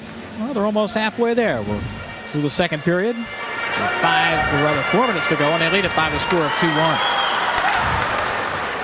DJ Mando, big winner, out there with Mark Murphy. But here comes Schermerhorn back the other way across the line. Shot well behind the net. Curto has a drive, and it's sticked and saved by Steve Valaket, who holds on. Great save by Valaket, hugging the near post. Had the stick right there on that right post as he makes the save. Well, right now, Ken Adelberger down in the tunnel. Ken, who's down there? there, would you? Out on the floor down in the tunnel. You know, I guess the Baton Rouge bench is a little bit crowded tonight because backup tonight, Mike Leonarduzzi has to take a kind of awkward seat. That wasn't you in goal last night for that loss against Wheeling, was it? No, I get another night off tonight. Last night I had a night off as well. So sitting out here, just kind of relaxing tonight. Hey, what do you think of the new arena here in Trenton? Oh, I think it's great. This is perfect for East Coast League team. You know, I think it's, 8,000 seats. It's a beautiful new rink, and the guys around here take really good care of it. Thank you, Mike. You're resting that arm. You don't have to open the door tonight. Thanks very much. Back to you, Mick. All right. Thanks, Ken. Talk about one of the best seats in the house. Here comes Fedotenko across the line. 8-0 shots, or rather chances here in the second period. And another chance coming up. Right in front, shot, score! Mike Hall! Great pass from Mike Mader, and Hall is there to cash in. Mike Hall, the same spot Servin was in earlier, the exact same spot. That's that goal scorer spot. When you're about 15 feet out, just off in front of the net, and you get that pass from behind, and you have enough time to one-time it just like that. A beautiful play, a beautiful setup from behind the net. And Hall, who's used to giving the passes, this time he takes the shot and puts one home. Left-handed shot, lets it fly. He beats Tim Keys low to the stick side, low to the glove side. Check that. And a very big goal. Just 3.5 remaining here in the second period. A good 2-goal lead for the Titans. 16:37 to time, fourth of the year, as Hall cashes in. Well, we heard that Mike Mader, coming back from this back injury, was a little bit questionable. Coach Cassidy said he wasn't sure how well he was going to play. Looked fine on that pass. Hogan ridden off the play as play is on at the Kingfish blue line. Bellinger keeps it alive, puts it on his backhand, rolls it to the corner as Hogan throws it in front, but nobody there except the defenseman. And Aldos tries to clear. Whitchurch will keep it in. Now Cam Brown picks it up. Plays cross ice for Sylvain Dufresne. And the Titans want to clear but cannot. Ooh, the puck goes right off the goaltender, Valaket. And Anderson just kind of kicked it aside. Valaket didn't see that to the last minute, just threw up his right arm. It almost hit him as he was seeing it. And like you said, able to be cleared out of the crease by the defenseman. That was close. 3-1 Trenton. As Matt Hogan getting a little extended ice time tonight. He was listed as kind of the extra forward, but he has seen considerable time out there tonight. Well, Mick, you mentioned earlier about leaving a goal scorer alone. How do you do that in the slot? That time Mike Hall, who tallies his 4th goal of the season, was left all alone about 15 feet out. And when you can find that little niche, that little spot all alone, and you get the pass, you have to put it home, and that's exactly what he did. Joe Sorosky is there for the draw. He'll take it against DJ Manto. To the right of Valaket, the goaltender. Vince Williams behind the net looks to start out as we're down to the 2-minute mark here in this second period as the Titans lead it by a score of 3-1. Manto, rink wide pass, it's onside. Shot, score! Murphy! Well, you said Murphy was going to step it up, and in 2 successive games, Murphy says he'll score a goal, and he does. Must be some kind of mental telepathy between myself and Mark Murphy. When we talk in the tunnel before the game, he just tells me what he's going to do. We can write it in the score sheet then. We don't have to wait for the game. Mark Murphy doing a great job here. And again, beats Tim Keys low to the glove side, the exact same spot as before. There you see him come in on the left side. Quick snapshot. Takes the pass all alone, puts on the jets so he clears the defenseman and then shoots it. This might have beat him in the fireball. Let me take a better look. Shot. Yes, it does beat him right between the legs. Great shot by Mark Murphy for his 4th of the year. And just like that, it is now 4-1. 3 unanswered goals here in the second period by the Titans, and Williams will give chase. Now the Titans just have to get out of this period with the 4-1 lead and then be prepared for the onslaught, because in the third period, the Kingfish are really going to come out. Chris Vile goes by his man, but he is off his edge. That could have been a trip. That was dangerous right there at the blue line. I think he overextended himself, Pete. Regardless, Kingfish want to come out. with 1:16 to play, and this puck will be icing. You saw Likit there watch the puck real close. If the puck goes through the crease as it goes down the ice, icing is waved off. He went right to the edge and watched it. It just skirmed wide, and that's why the icing was called. There's Mark Murphy. Well, he has really picked it up. No goals in his first 5 games, but 4 goals in his last 5 games. And I think he has now scored goals in 3 straight games, says Murphy. Well, we said before the game, he was one of the players that he expected himself to step up and do the job, and he sure has done that tonight. On the draw, Titans want to control, but it is Cam Brown coming out with it. Plays across for John Sturgis. Sturgis across the line, centering pass, but it sticked aside by Eric Burley. Good play by Brulé there. If that pass got through, there was a Kingfish forward cruising in on the right side. 1 minute left in this second period. 3-1 for the Trenton Titans. The top line out there for the Kingfish, but they can't keep it in the zone. Strobot gains possession and just dumps it in behind Tim Keys. Bedetinko couldn't catch up with it. Now it's loose in the face-off circle and finally cleared by the Kingfish with 30 seconds to play. Likit will leave it for Eric Brulé behind the net. He winds it around for Mike Mader. Trying to play forward for Mike Hall. Here is Curtin. Don't leave Curtin open. He comes across the line. He's got a big shot. From the top of the slot, just rolls it in front. Hopes to get it back and does. Normandin tied up. And back comes Mike Hall with 3 seconds left. Hall to the red line. Will he get a final shot off? No, he won't. But regardless, the Trenton Titans find the net 3 times on Tim Keys and open up a 4-1 lead as we have played 40 minutes. That could have been the Titans' best period all year. They really put it to the Kingfish, both physically and with shots and with goals. A great job, a concerned look right there from Bob McGill. He knows his team is now down on the road 4-1. Well, I mentioned going to break that the first 20 minutes didn't look that bad for McGill and company.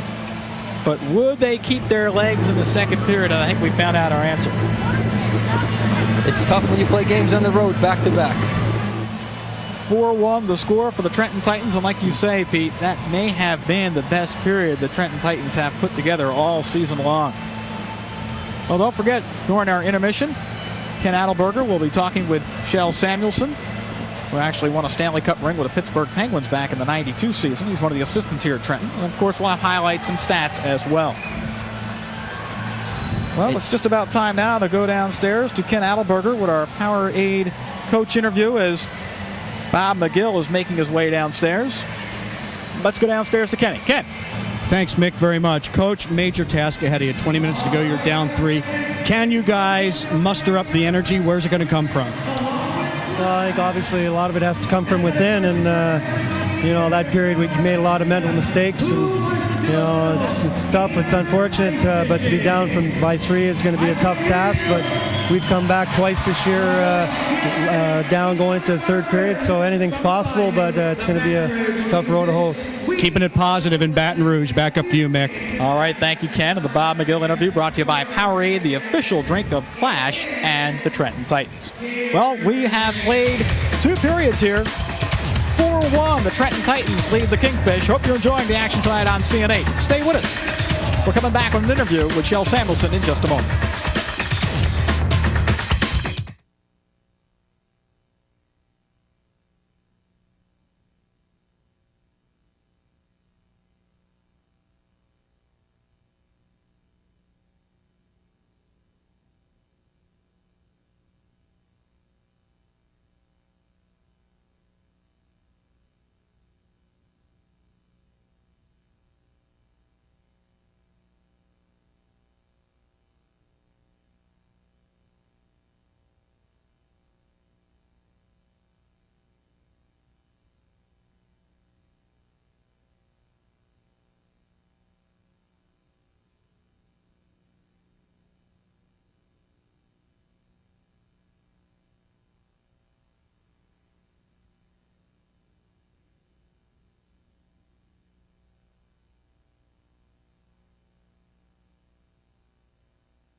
Tonight's second intermission is brought to you by U.S. Airways, the official airline of the Trenton Titans.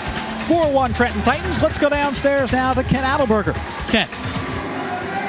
Thanks, Mick. Well, I got to say that when I was driving up here tonight, I had to think to myself, second intermission, we're going to be talking to assistant coach Shell Samuelson, and it just didn't sound right. I've had a hard time trying to get the defenseman Shell Samuelson out of my brain.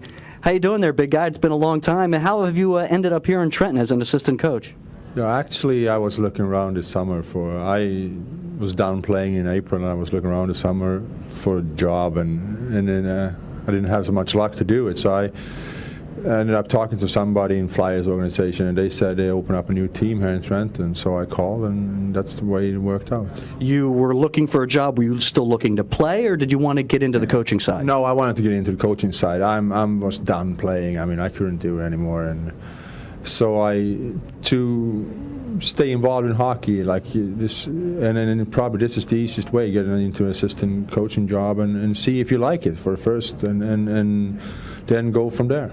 Well, I know, it's only been 6-7 weeks or so into the season and through training camp. Do you like it so far? I like it. I enjoy it very much, and it's fun to work with the younger guys, and they are really ambitious, and so I enjoy it very much. I got to ask you, now, a guy like you, 6'6", the game probably came a little bit easier to you because of the reach and so on and so forth. Now you're kind of dealing with guys might be smaller than you. How do you try and get your message across? Can it be a little bit frustrating for you in the sense that things may have come easier for you, and now you got to teach that to other guys? I don't know if the game came easy to me. Certain areas on reach and stuff, but I didn't move that very well, so I had that against me. But I think you can teach positioning in a certain way you have to do on the ice, and I think it doesn't matter what size you are, you do those stuff anyways. But I can't show them how to poke check me with my reach and stuff like that. But it's certainly I picked up a little bit along the way, so I can teach them a little bit. Yeah, who did you kind of, coaches tend to beg, borrow, and steal from other coaches that they played for, so on and so forth. Who did you kind of like to model some of your teachings after? Oh, I look a lot to like Keith Acton when he was the assistant coach I played with Keith too, but a guy like that, especially when you're sitting out and you have to do skating and stuff like that, I tried to do the stuff he did with us when we were sitting out. Do you miss not playing at all? I miss it when I don't miss it when I go to practice and stuff like that. When I watch on TV and you see games, and that's when I miss it. How about the East Coast League in general? Is this something that you were even familiar with? I mean, you came in from overseas, you went right to the NHL, you knew the AHL was around. Tell me about the East Coast League and the quality of play and what you've noticed so far. I'm really surprised. Yeah. I thought there was a lot more physical, a lot more fighting, but they surprised me. It's a lot more organized than I thought it was, and I mean, they draw over 7,000 people here in Trenton. That's unbelievable. You like being a rookie again? Yeah, it's fun to be around. I really enjoy being around the guys, even if it is a low level of hockey. I mean, I learned a lot from the other two guys, and I'm still learning. It's probably going to take a long time to get into this, but I enjoy it. Sammy, thanks very much. Good seeing you. No problem. Shell Samuelson, our guest. We are between periods here of tonight's Baton Rouge Kingfish Trenton Titans game. Coming to you from Sovereign Bank Arena. We'll have scores and much more when we return.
Welcome back, everyone. Yeah, a celebration going on here at the Sovereign Bank Arena. A 3-spot in the second, and the Titans lead by 3. And welcome, everyone, to our intermission studio. I'm Ken Adelberger. Time to take a look around the ECHL, and we can report to you all 10 games are now underway. The scoreboard is brought to you by the Trenton Orthopedic Group. How about Charlotte and Greensboro, the cellar dwellers in the Northeast Division? It's the Checkers and the Generals. The Checkers have won 2 straight, and they are losing by 1 in Greensboro, 3-2 Greensboro on top. Conversely, the 2 top teams in the Northeast, how about Richmond and Hampton Roads? The Admirals are 6-1 at the scope, and they are scoreless. Richmond and Hampton Roads in the second period. Toledo and Huntington, that would be the storm against the blizzard. Oh, it is raining on Toledo's parade right now. Huntington with a 4-spot. They are up 4-0. That too in the second period of play. The Augusta Lynx, and how about Jacksonville? The Lynx shut out last night by Florida. Finally scored 3 times there in the third period, but Jacksonville has a 2-goal cushion there. Pensacola and Louisiana, that would be the Ice Gators and the Ice Pilots. The Ice Pilots, 1 road win in 4 tries. They're trying oh so hard. The Ice Gators unbeaten at home. You know what? They're both looking to kick some ice, tonight. Seawolves hosting the Riverblades, Arkansas and Mississippi. The Riverblades have won 2 straight. The Seawolves, Mississippi that is, they have lost 2 in a row, and right now they are scoreless. They are in the first period. The Mobile Mystics tops in the Southern Conference with 17 points against Ted Sater's New Orleans Brass. That's right, the former Ranger coach and assistant with the Flyers. They are having a good time of it thus far, though no scoring thus far in the second period. Birmingham and PD, we can tell you now, folks, I looked it up on the Atlas. PD is in South Carolina, very near Florence. PD is a river, and right now PD has a 2-1 lead over the Birmingham Bulls. Rounding out our schedule tonight, Roanoke and Peoria, they are scoreless. They are in the first period of play. How about the Rivermen? They are 4-0 at home. Tallahassee and South Carolina 1-1. They are in the second period of play. That is a look at the ECHL scoreboard tonight. A busy night indeed. Now taking a look a little closer here at home at the Molson Cup standings. How are the Titans faring so far? Well, Cale McLean, who's no longer here, we don't know how long he'll be gone, called up to Lowell earlier in the week. He leads all Titans with 5 points, but there's Bujar Amadovsky right behind him. Mark Murphy with a goal here tonight. He could inch his way up there into the top spot before all is said and done. Judd Whitchurch as well. He's got a point. He might figure into the stars of the game here too. That is the Molson Cup standings up to date. Meanwhile, once again, we are through 2 periods of play here at Sovereign Bank Arena, and the Trenton Titans are putting it to the Baton Rouge Kingfish. 4-1, the Titans lead. When we return to the Sovereign Bank Arena, our Mick Munninghoff and Pete Caggiano take you through second period highlights, analysis, and much more. Stay with us.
After 2 periods here at the Sovereign Bank Arena, the Trenton Titans with a 4-1 lead over the Kingfish from Baton Rouge. Well, once again, the Trenton Titans have kind of turned it up a notch through 2 periods. And Pete, we talked about life without Cale McLean. Right now, it looks like the Titans really haven't missed a beat without him. Not at all. And what they're doing tonight makes so well is they're playing as a unit. All 5 guys are working real well together, and they're playing the puck real well, especially from the defense up to the forwards.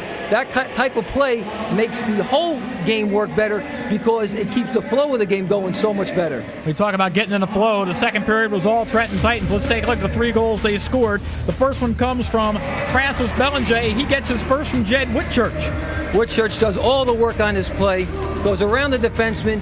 He actually tries to make the shot, but the goaltender redirects the puck out in front, and Bellinger taps it home. And then it's Mike Hall getting a goal. Usually he's a table setter, but on this play, Mike Mader set him up perfectly from behind the net. Mike Hall positioned himself about 15 feet out, and he almost has his stick wound up. It's cranked, ready to go, and as soon as the puck comes to him, he fires it home. And then Vince Williams and DJ Mando at 18:04 close out the period as Murphy comes in all alone. This is just a great shot. He beats the goaltender between the legs. He comes out on the left side. He's a left-handed shot. He didn't hesitate. As soon as the defenseman got close to him, that's when he pulled the trigger. That's when he scored. Well, once again, Mark Murphy told you before the game he was going to net another one, and he did. He did it last Friday night, and he's done it again. Take a look at the stats, and really it has really opened up for the Titans when it comes to shots, scoring chances alone, 18-4. Face-offs won, well, the edge may go the other way, but from there on down the line, really, it's been all Trenton tonight. Well, the key is the odd man rushes, 4-0. That's a big key, because off of that, that's when you get your real good scoring chances. Well, the scoring chances have been tallied home by the Titans as they had 3 unanswered goals in period number 2, and now they have opened up a 4-1 lead. Hope you're enjoying the action tonight, ECHL style from the Sovereign Bank Arena. We'll be back with third period just around the corner in a moment on CN8.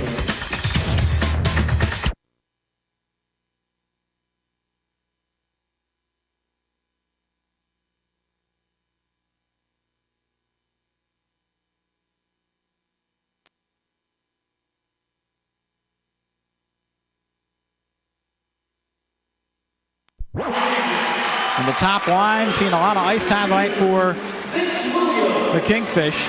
Normandin, Curtin, and Schimmerhorn trying to get some offense going again. Mader wants to clear and does. 2-on-1 developing. Mader was being interfered with, no call. Well, there's a whistle that went into the bench. Mader tried to draw one there, but it was actually Mader holding on to the Kingfish player's stick. Well, Mike Mader, the big assist tonight on Mike Hall's goal.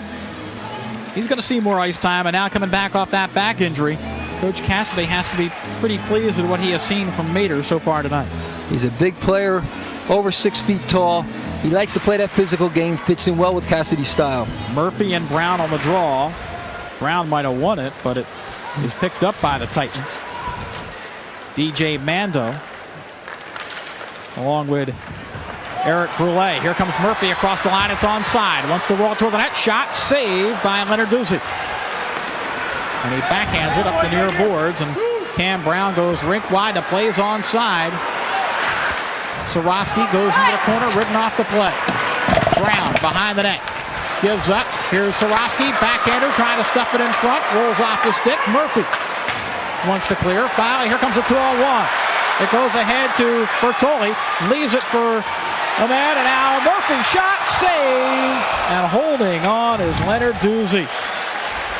Well, Murphy bidding for another goal tonight, and Leonard Ducey stunned him. Murphy was set up beautiful on that left wing. This starts as a 2-on-1. The Kingfish catch up and even the score. But watch the pass as it comes across. This is Murphy all alone on the left side. He tries one fake, tries a second fake. But a great save by Leonard Ducey. That was Brule making that pass cross ice. Beautiful pass right on the stick of Murphy. Murphy tried to beat him between the legs right in the 5-hole, but not going to happen this time. So Murphy with 1 goal tonight, bidding for his second. It's 5-3 Trenton with 13:47 to go, and looks like he's gassed a little bit. A little bit, but he told me he's only going to score 1 goal. Oh, okay. He said, I'm going to score a goal. He didn't say goals with an S. He said, I'm going to score a goal. Francis Bellinger. They were looking at his arm or his elbow pad. They were feeling inside the jersey. There it is. or what they might be looking at, and this is nothing you can do at this point, there are actually rules in the book that say how big the jerseys can be. What's the maximum width of the arms and how long they can be, and they're like, this way you don't get an advantage by having a big apron. Now that's more for the goaltenders than it is the players, but they're questioning it right now. Well, Belanger is a big guy, 6'2", 216. But what they're questioning is the blousing of the arm piece as it comes down. The sleeve of the jersey is real wide. He can't believe it. He said, I've never heard that called before. But if you look in the book, it's there. And that's why Pete Caggiano is still one of the best high school and college refs in New Jersey. Here's Jed Whitchurch tonight, has won 9 of 13 draws. That's not bad for Jed. He has really come on lately. And it's nice to see some of the smaller guys do well. Whitchurch is only 5'9". Well, icing here will come back down the other way. And what was once a 4-3 lead has now ballooned to 5-3 on the goal by foul at 4:47 here of period number 3. That seemed to take the starch out of the Kingfish. They were revved up. They were going. They were swallowing little fish as they were swimming. But the goal by foul took it away. It has them going back upstream, right, Pete? Not yet. There we see some big hands. And the crowd giving a hand right now. Bob McGill shaking his head. Sees his team down by 2, but they're not out of it yet. Plenty of time to go. We still have 13 minutes. Wolak can't keep it in. Likit Andersson tries to roll it to the far corner and does. Belanger goes behind the net. Abramson lost his edge and fell down. Titans want to center. And Hogan had it going to back of the net, and they're going to stop play, and they're going to call a penalty. I'm not sure if they're calling a penalty. Yep, they are. Belanger is coming toward the penalty box. Nope, they're just going to take the face-off outside. The puck rested even just for a split second on the back of the net. And our official tonight was real quick with the whistle, Dave Hansen.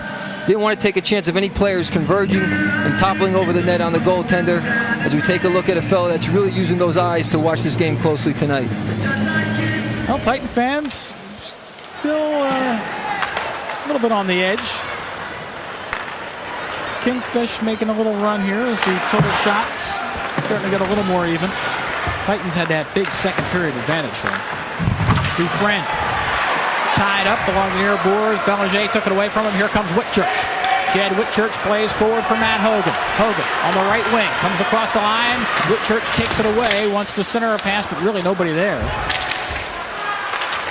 Mader can't keep it in.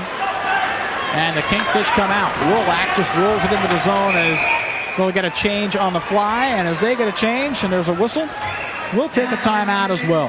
Titans lead it 5-3 with 12 minutes and 36 seconds to go in the third period. Hope you're enjoying the action tonight on CNA. Stay with us. We'll be back in just a moment.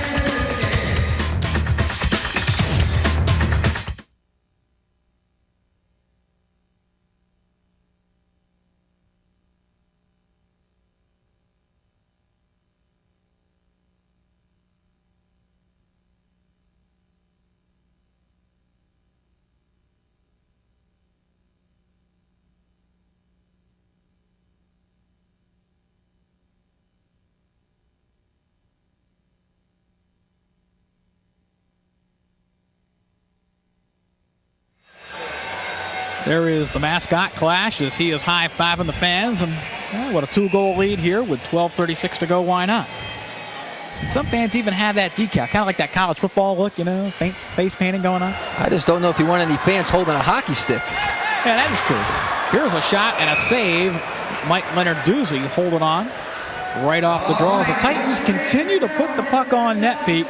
That was maybe something that wasn't happening with great regularity through the first couple games of the season. They really weren't getting a lot of shots. Well, they're not being too fine now. What they are is when they get the opportunity, shoot it. Don't wait. It's nice to work for the perfect shot, but if you don't have it, let it go anyway. Williams closing, lets it go. And Leonard-Duzzi is there to hold on once again with Fedotenko in front.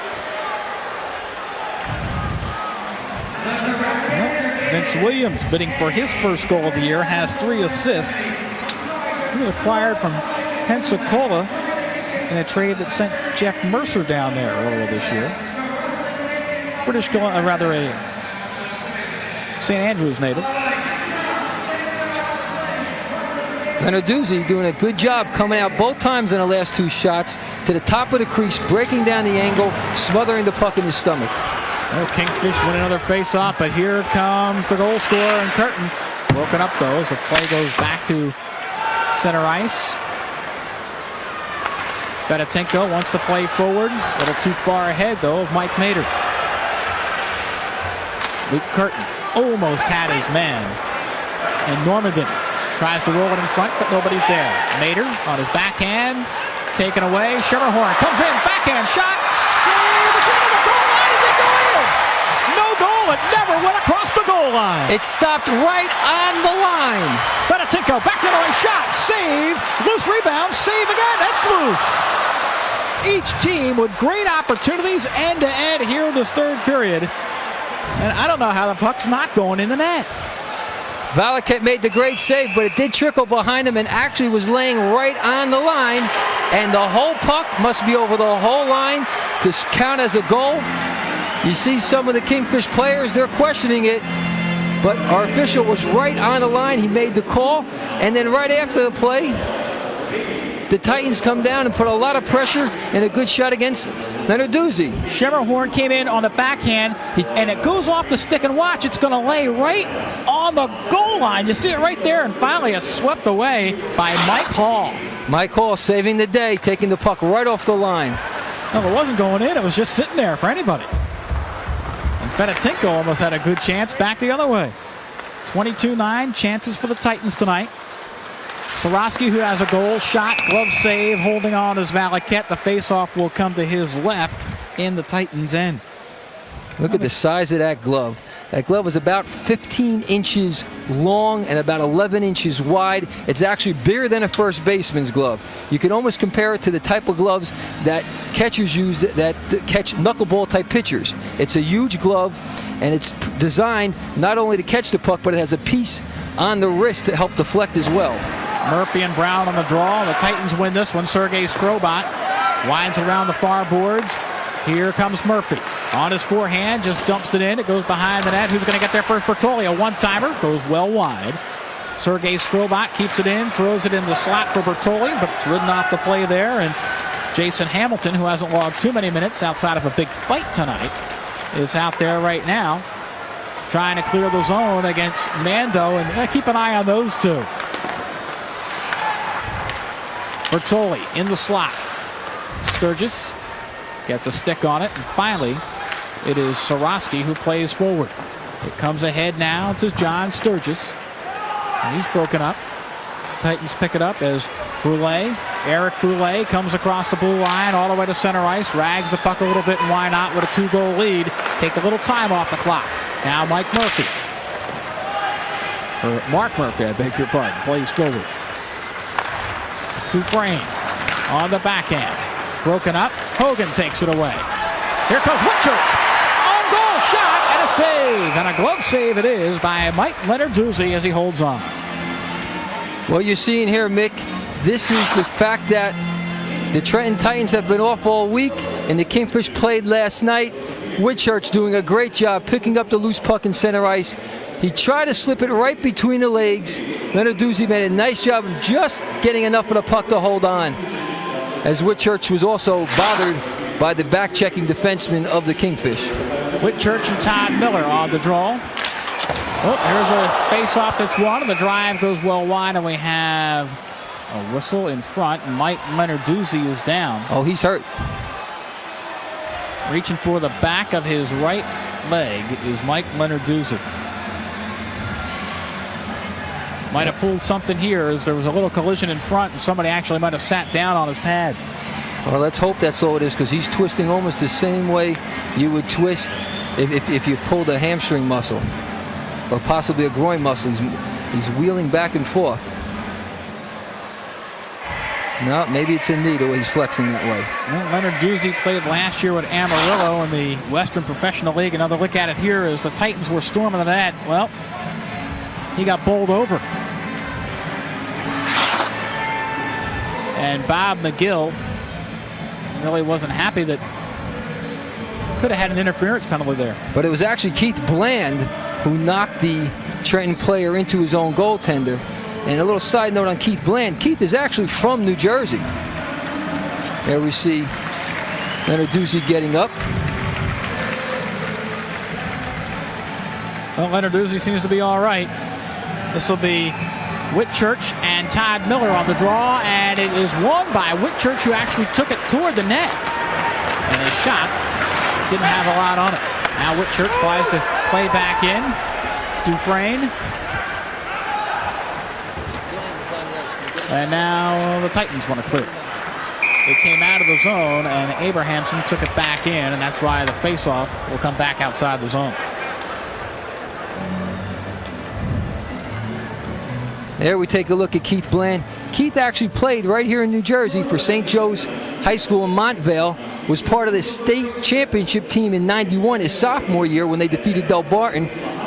His junior year, they went back to the state championship here in New Jersey, lost to Del Barton, and then his senior year, unfortunately, got knocked out in the semis by Toms River North.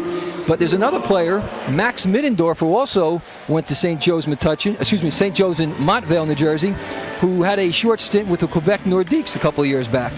And from talking with Keith, he said that was one of the players that the high school players looked up to as someone who made it from New Jersey to the NHL. Well, now Steve Valaket goes to the bench as he's being attended to by the trainers, but I think he's going to be able to come back. He is.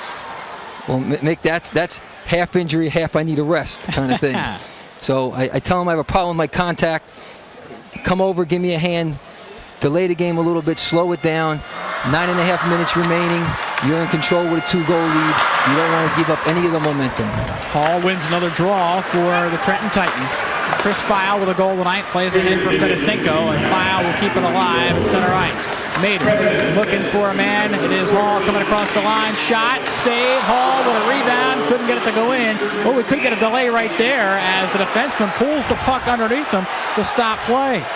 Well, we saw it from our angle where we're standing, but our official, Dave Hansen, was on the other side. And most of the time, you're going to give the player the benefit of the doubt and not make this call. He had Hall in front. He could have passed. Instead, he elected to shoot. But there you can see right there, scoop, just pull it right in. Well, that's Chris Aldos. Comes from Messina, New York. Original draft choice of the Canadians. Here's a shot. Lenarduzzi knocks it down. He is really slow to get up. That knee must really be bothering him. 9 minutes to play in this one. Across the line, shot, and Valaket with an easy save on Curtin. 2-on-2 developing for the Titans. They roll it ahead for Ruslan Fedotenko, and Aldos is going to get there first in the corner. Aldos tries to clear. It comes back to Murphy. Murphy ridden off the play. And the Titans did a nice job of trying to set up Brule, who was closing, but never really got a good shot away. Now Curtin rolls it to the net. Cam Brown back to Curtin. Shot. Save. Valaket right on the doorstep. The puck still loose at the side of the net. Now he covers up. And I think it was Cam Brown who had a great scoring opportunity just to the right of the goal cage. And Valaket comes up big. Valaket earned his dinner right there with that save. A great save. Anticipating the shot. We talked earlier about Valaket having to step up his game, having to play above where he's been. That was it right there. That's what a goaltender must do to keep your team in the game. Curtin took the first shot. It was going wide. And then slap shot almost from about 8 feet away. But Valaket knew it was coming. He anticipated there. You see him shaking his head. Normanton had the angle. He was on the far side. But Valaket came up big. Outstanding. Titans want to clear, or they do. Kingfish will have to clear the zone. They're down by 2 goals with 8:17 to go. Skrobot tries to roll it ahead for DJ Mando. It's picked off by the Kingfish. In the slot, now Bertoli gets a stick on it. Wants to clear, finally does. Here comes a 2-on-1 if the Titans can hurry. Mando wants to center, back to the point. The one-timer off the stick, though, of Murphy. Goes well wide as he never really got good wood on it. Skrobot keeps it in at the point. Now Bertoli backhands it to Mando deep in the right wing corner. DJ Mando Leaves it there. Bertoli ties up his man. It comes back to Mando, and Trenton loses possession. 3-on-3 developing the other way. Sturgis shot, glove save, and holding on is Valaket. I'm going to have to talk to Mark Murphy. He spends a good 40 minutes before each game working on his sticks, putting in new blades, filing the blades, but you can't miss shots. There we take a look at Murphy scoring again tonight. Yeah, but you say now that he's had too many good chances. He's got to start cashing in. Well, like I said, he's had his one goal. Well, you're going to start begging him for two. 7:30 to play. Hall ready to take this face-off with Dan Schemmerhorn. Schemmerhorn wins the draw, comes back to the point. Lankshear winds it around the boards. Kingfish with Schemmerhorn, one a center. Schemmerhorn doing a nice job of getting the puck to Luke Curtin, who's ridden off the play very well by Chris File. Hall takes his man down. The puck rolls free in the slot. Turnaround shot. It goes up and over the net. And now we have a whistle. And we're going to get a holding call against the Trenton Titans. Yep, that one was kind of obvious. Well, another look here as Hall kind of pulls his man down right behind the net. Ooh, that looks almost like WWF type action. Takedown for two. 7 minutes remaining here in the third. Not critical to take the penalty right now, but again, you don't want to give the Kingfish any opportunity to get back in this game. All the Kingfish are looking right now is to get within one goal with a minute to go so they can try to force overtime by putting the extra attacker on there and tying it up. Well, the Titans are ninth in the league in the kill. See if they can kill off this Trajan Energy power play as they are 1 for 4 tonight. 9 shots on the advantage. Here comes Luke Curtin, closing shot, save. Valaket right there, but if anybody's going to pull the trigger, it's going to be big Luke Curtin. You got to appreciate Curtin. He's a real goal scorer. He comes in, he's a left-handed shot, he's on the right side. He kind of fakes like he's going to pass, but then he just squares himself and he shoots. Valaket, though, saw it all the way. Valaket didn't buy the decoy. He got himself in position to make the save, and he was able to smother it right into his chest. Well, including the goal tonight, 10 points in the last 6 games. Curtin looked to his left. That's all you have to do at this level. That's a fake. He just looked to his left. Some goaltenders would have bought that. Shot, score! Right back to the point of the draw, and Eric Normandin has his 5th goal of the season. Well, we got a game again, 5-4 with 6:48 to play as Normandin converts on the Trajan Energy power play. And again, Mick, the shot is taken from about 15, 18 feet out, directly in the slot. That's a goaltender. That's a goal scorer's dream and a goaltender's nightmare. Good job to win the faceoff. Lets it go right away. Sherman Horn does a good job on the draw. And a night where the Titans have won most of the draws here in the third period, but that time, good job by the Kingfish. Normandin getting the goal. Well, he's on fire. Last 6 games, 9 points. Here comes a break across the line. Shot saved by Valaket, and he holds on. Well, that time, John Sturgis lets it go as he walks in on the left wing, and Valaket was there to make the save. Well, the Titans can't let down. They can't take a back seat. They can't go into a defensive shell just yet. 6.5 remaining. They have to go on the attack. They have to step up the offense of the game. Well, the Titans have given up 3 third-period goals here tonight. Schemmerhorn, Sarosky, and now Normandin. Kind of negates the good effort they had in the second period. Yeah, it does. 1 period does not a game make. Behind the net. This puck bounced up right in the slot, and the Titans were lucky on that exchange. A lot of pressure by the Kingfish. Sarosky turns around and winds the puck in the zone as now Brulé goes back to pick it up. Brulé right in front of his own net, dangerously. Wow.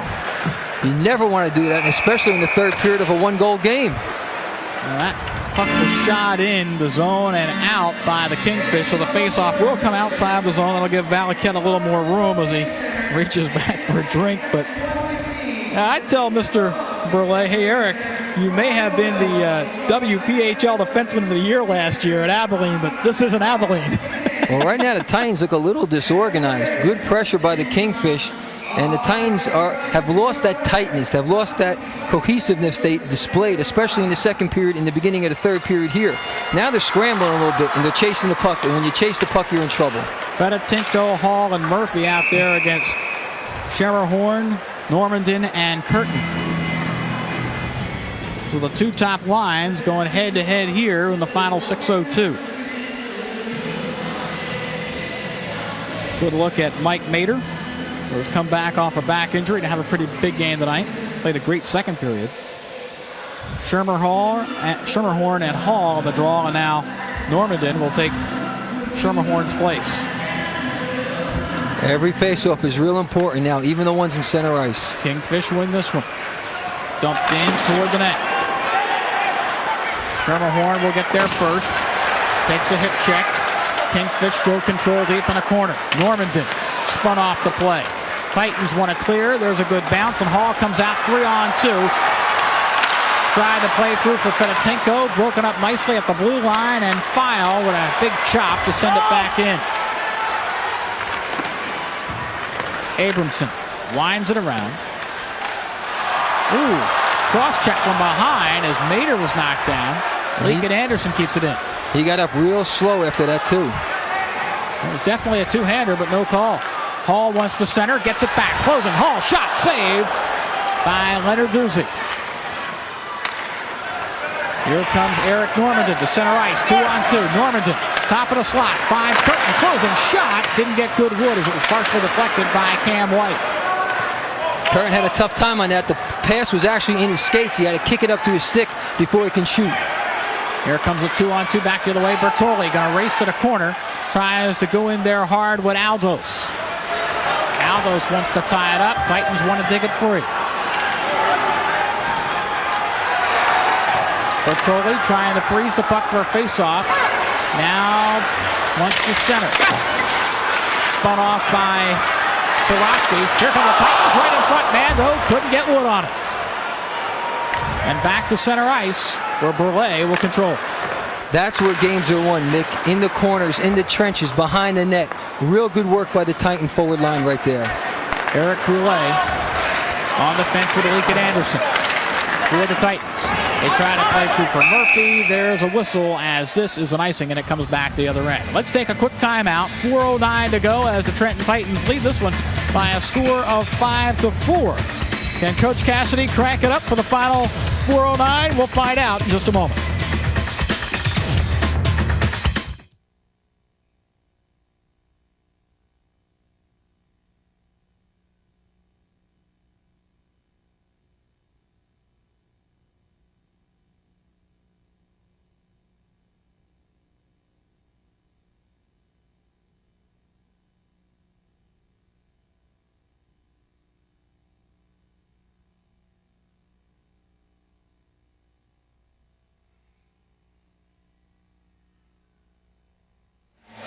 Welcome back. Take a quick look at our game summary. 5-4 Trenton at this point. Well, Whitchurch, Belanger, Hall, Murphy, and File. Even strength chances, though. 22-5. The odd man rushes favor Trenton as well. 5-0, but still on the scoreboard. It's just a one-goal game, Pete. Well, if not for File, you can flip-flop to 3-3. They're even. It's File's goal that's the difference right now. We've had 4 third-period goals, and 3 of them by the Kingfish. And we still have 4:09 to play. Yeah, I'm going to say it in regulation. You had to say it. Well, here's a chance to take a look at our WHTG Rock of the Game. Chris File getting involved in this one. Notice how he ducks his head. He was already on the ice. He saw the player coming. He said, I'm not taking any chances. Just duck my head, put my shoulders down, and hopefully he'll go right over the top. The WHTG Monmouth County, home of the Trenton Titans, Rock of the Game. 4:09 to go here, and the face-off is actually won by the Kingfish. But they'll have to go back and pick this one up. Not a lot of big hits tonight, Pete. Well, it was very physical in the first period. It slowed down a little bit and became more of a skating game as you came through the second and here in the third. Fedotenko gives up, and a shot right through the crease is sticked aside by Hall, who kind of redirected it away from the net. Fedotenko Here comes Normanton. Across the line, shot. Ooh, Likit saw one go well wide, and now the net comes off its mooring, and they'll have to stop play. Finally. Ooh, a shot by Aldos, just picked off the linesman. And especially because it came after a whistle, because the net had been knocked off behind Likit, so the whistle blew the players as well as the officials relax. And then that puck. Aldos winds up, and it is not an easy job being a linesman in the ECHL. Not at all. He took that one right in the arm. Thank God he was at least watching the puck, and he was able to protect his face. Well, another look maybe at how the net came off. Likit kind of fanned at one, and then you have the centerman, Dan Schemmerhorn, going right into the pipes. Well, he was guided into the pipes.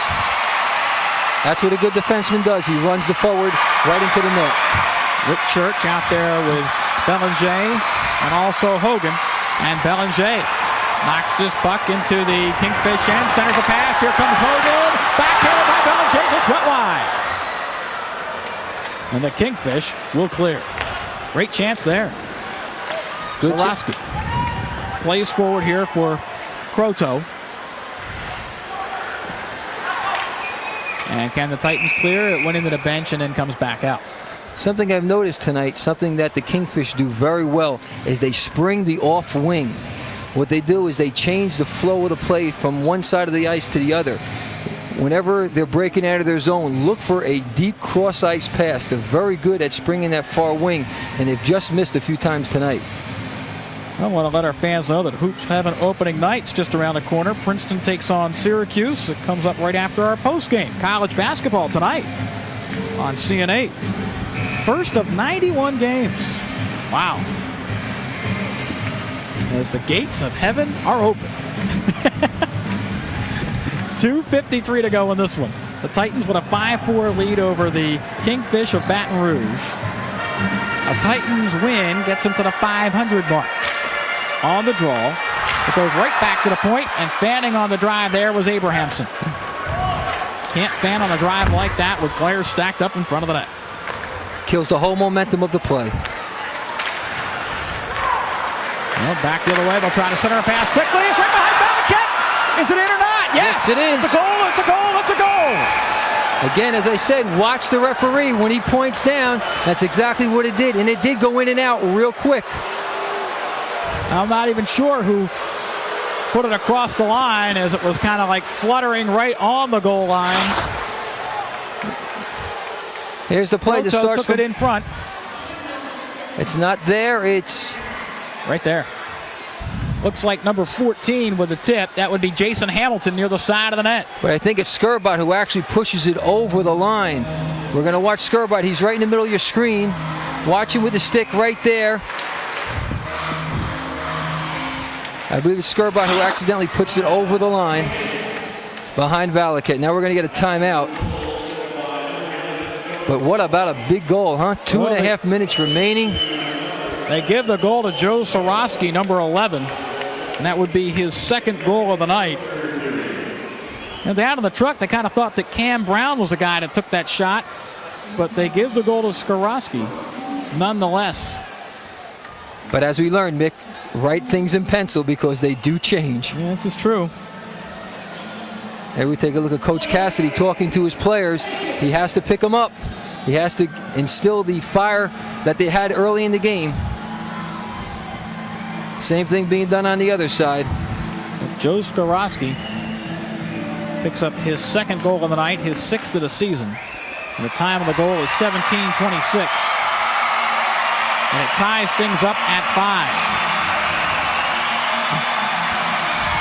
Well, this third period really has been all Kingfish.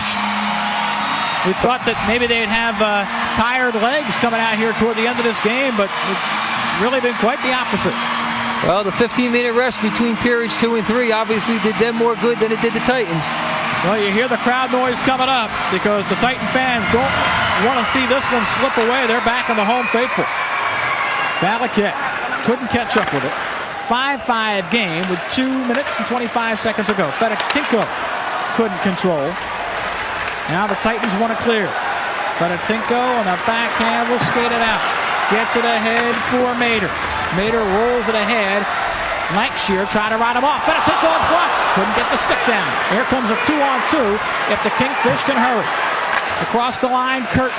Ridden off the play nicely as it goes into the corner. File took him off. File trying to freeze the puck. Kingfish want to keep it alive. Fedotenko winds around the boards.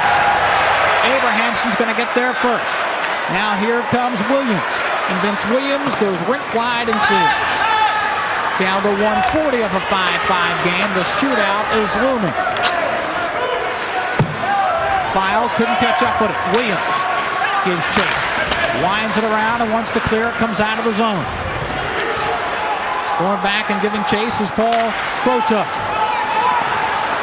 Murphy gives chase for Trenton. White will pick it up. Had Bertoli, but threw it too far ahead. We're down to 1:12 on the clock. Brulé wants to clear for Mando, who gets it to center. Abrahamson rolls it back to the blue line. Trenton can't clear. There's 1 minute left here in regulation, and the puck went in and out of the zone. Offside is called against the Kingfish. Both teams a little tentative right now. We're inside a minute to go. For all intents and purposes, the next goal right now will win this game. And both teams are going to put their best players on the ice. Take a look at Cassidy right there, chewing his gum. And you just saw Bob McGill signal. I think he wants his timeout right now. Yep, they're going to take it. The Kingfish are going to take their 1 minute timeout right now. And as he works that gum over, he's going to work over his team and try to instill on them the play that they must put together to try to win this game here in regulation. Well, he has seen goals from Dan Schimmerhorn, 2 by Joe Sorosky and Eric Normandin, scoring 4 times to bring his team back to a 5-5 tie. And here we have just 57 seconds left. Our next telecast comes up live at 7 o'clock Friday, December the 10th, as Wheeling will be the next opponent here on CN8 for the Trenton Titans. Of course, you can always check out our schedules at www.cn8.com. And let's take a look at the remaining schedule as well. 2 games in December here on CN8 with Roanoke coming in. We've seen them once this year, and we'll see them again in January after Huntington comes to town. And then Greensboro, Hampton Roads, which is always one of the top teams in the ECHL, and the Peoria Rivermen, who won in this building the last time they came in. No PD Pride? No PD Pride. I was waiting for Ken Adelberger to come up and talk to us about PD Pride. Well, the clip says, who says it's over? Nobody does. It's 5-5. 57 seconds left to go. Fans are cheering, and why not? Schimmerhorn on the draw with Hall, and Hall wins it. Cam White in his own zone plays up for Murphy. Murphy rolls it to the blue line. Paul Croteau is there to pick it up. Lost it to Hall. Here comes the final surge for the Titans. The puck bounces around, and finally it comes to center ice, and across the line, here comes Curtin. Curtin on the backhand. Knocked off his base by Brulé. The puck comes to center ice with 25 seconds left. But there it was again, make that cross-ice pass, trying to spring the far wing. Murphy on the backhand, wants to clear the zone and does. Aldos just winds it around behind the net. Curtin trying to get there to pick it up. Checked off the play. It comes all the way back to center ice. Mando gives chase with Croteau. 1 second. And time winds out, and we go to a 5-player shootout. 5-5 is the score, but don't go away. A lot more coming up. We'll be back in a moment.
Welcome back, everyone, to Sovereign Bank Arena. We are through 60 minutes of play. We have a 5-5 tie, and now it gets very, very interesting.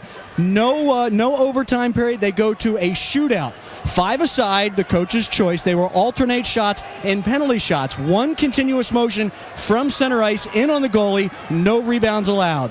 You win the game. You win the shootout. 3-2. 3-1, whatever the situation is, you get 2 points. The losing team, however, does not go away empty-handed. You can get a point for a shootout loss. Mick, it gets exciting now. Back up to you guys. Sure does. You saw Valaket in goal, but how about Mike Leonarduzzi, Pete? Comes into the third period, is in a shootout. First man he's going to face is Lancashire. Here comes Lancashire, and his first shot is no good. Saved by Valaket. Mike Lancashire stoned. Lancashire doesn't even get the shot off. Valaket does a nice job of staying back, keeping his size, keeping his position. Watches Lancashire, goes to the backhand, and wasn't able to get a shot off. Jed Whitchurch, and the save is made here by Leonarduzzi. Whitchurch coming in, electing to try a shot on the forehand. Leonarduzzi coming up big with the save. Well, watch right there. To make that one. Eric Normandin, who has a goal tonight, approaches Valaket on the forehand, fakes, shot, save! Valaket saves it with a big glove. Wow, what a save by Valaket. He had already extended himself. He had nothing but his left arm to stop this puck, and he does. Watch right there. Great save by Valaket. This is Eric Brulé, the defenseman, playing in one of his first games for the Titans. Comes in, shot, save. Tried to go low stick side, and a nice save there by Leonarduzzi. Leonarduzzi coming out to the top of the crease. Brulé, quick little fake, then tries a quick shot, low stick side. Good save by Leonarduzzi. Here's the big test. Luke Curtin, the goal scorer. On the forehand, fake shot, score! Luke Curtin. And the advantage with the first goal goes to the Kingfish. Well, you knew if anybody was going to put one home, it was going to be Luke Curtin. That's what he does best, and he beats Valaket just beyond the right blocker. Here comes Ruslan Fedotenko in his first game for the Titans. Takes his time, shot, a nice stick save there by Leonarduzzi. Almost the exact same shot as before that Brulé took. That time Leonarduzzi going down, using the stick and the right pad to make the save right there. Here comes John Sturgis. Sturgis across the blue line, shot and a save. Now the Titans have to score on this shot, Pete. If they don't score here, it's over. Good job by Valaket to squeeze the pads at the last second. It all comes down to this shot by Mike Hall to force more shots. Here's Hall, fake shot, score!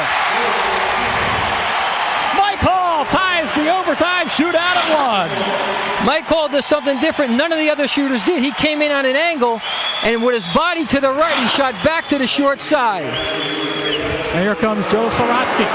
Soroski shot all the way, and a big save by Valaket. Mick, we're now in the 1-1 situation.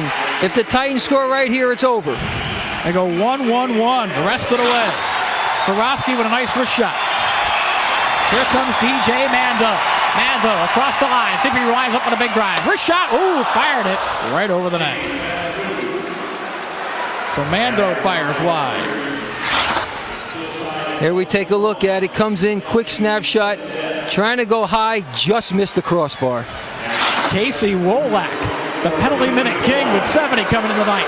See if he gets a goal. Shot back in, went wide. A little too fancy for Wolak. Valaket standing his ground, forcing the shooter to his backhand. Well, this could be poetic. Here is Mark Murphy. Said he was going to get one tonight. Maybe he'll get 2. Overtime he gets one here, he wins it. Shot. Save by Mike Leonarduzzi. I was going to say, Mick, overtime won't count, though. He still can score now, and it would be okay. He takes a quick snapshot from about 15 feet out. Leonarduzzi does a nice job making the save. Here comes Schemmerhorn. Dan Schemmerhorn shot it wide. Trying to go high to the stick side and fired it wide.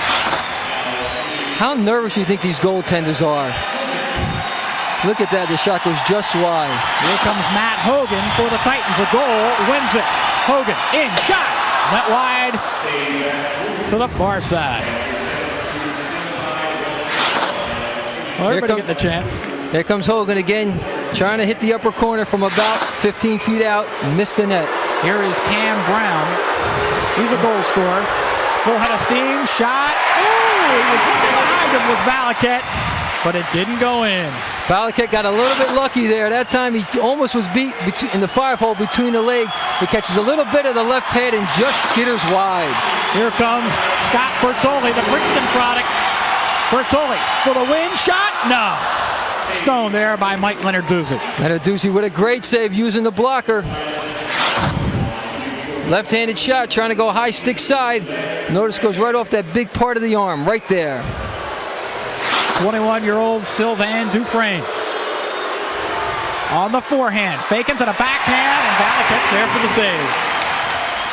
You know, Mick, it might have been shorter to play overtime. We must be on shooter 11 or 12 for each side.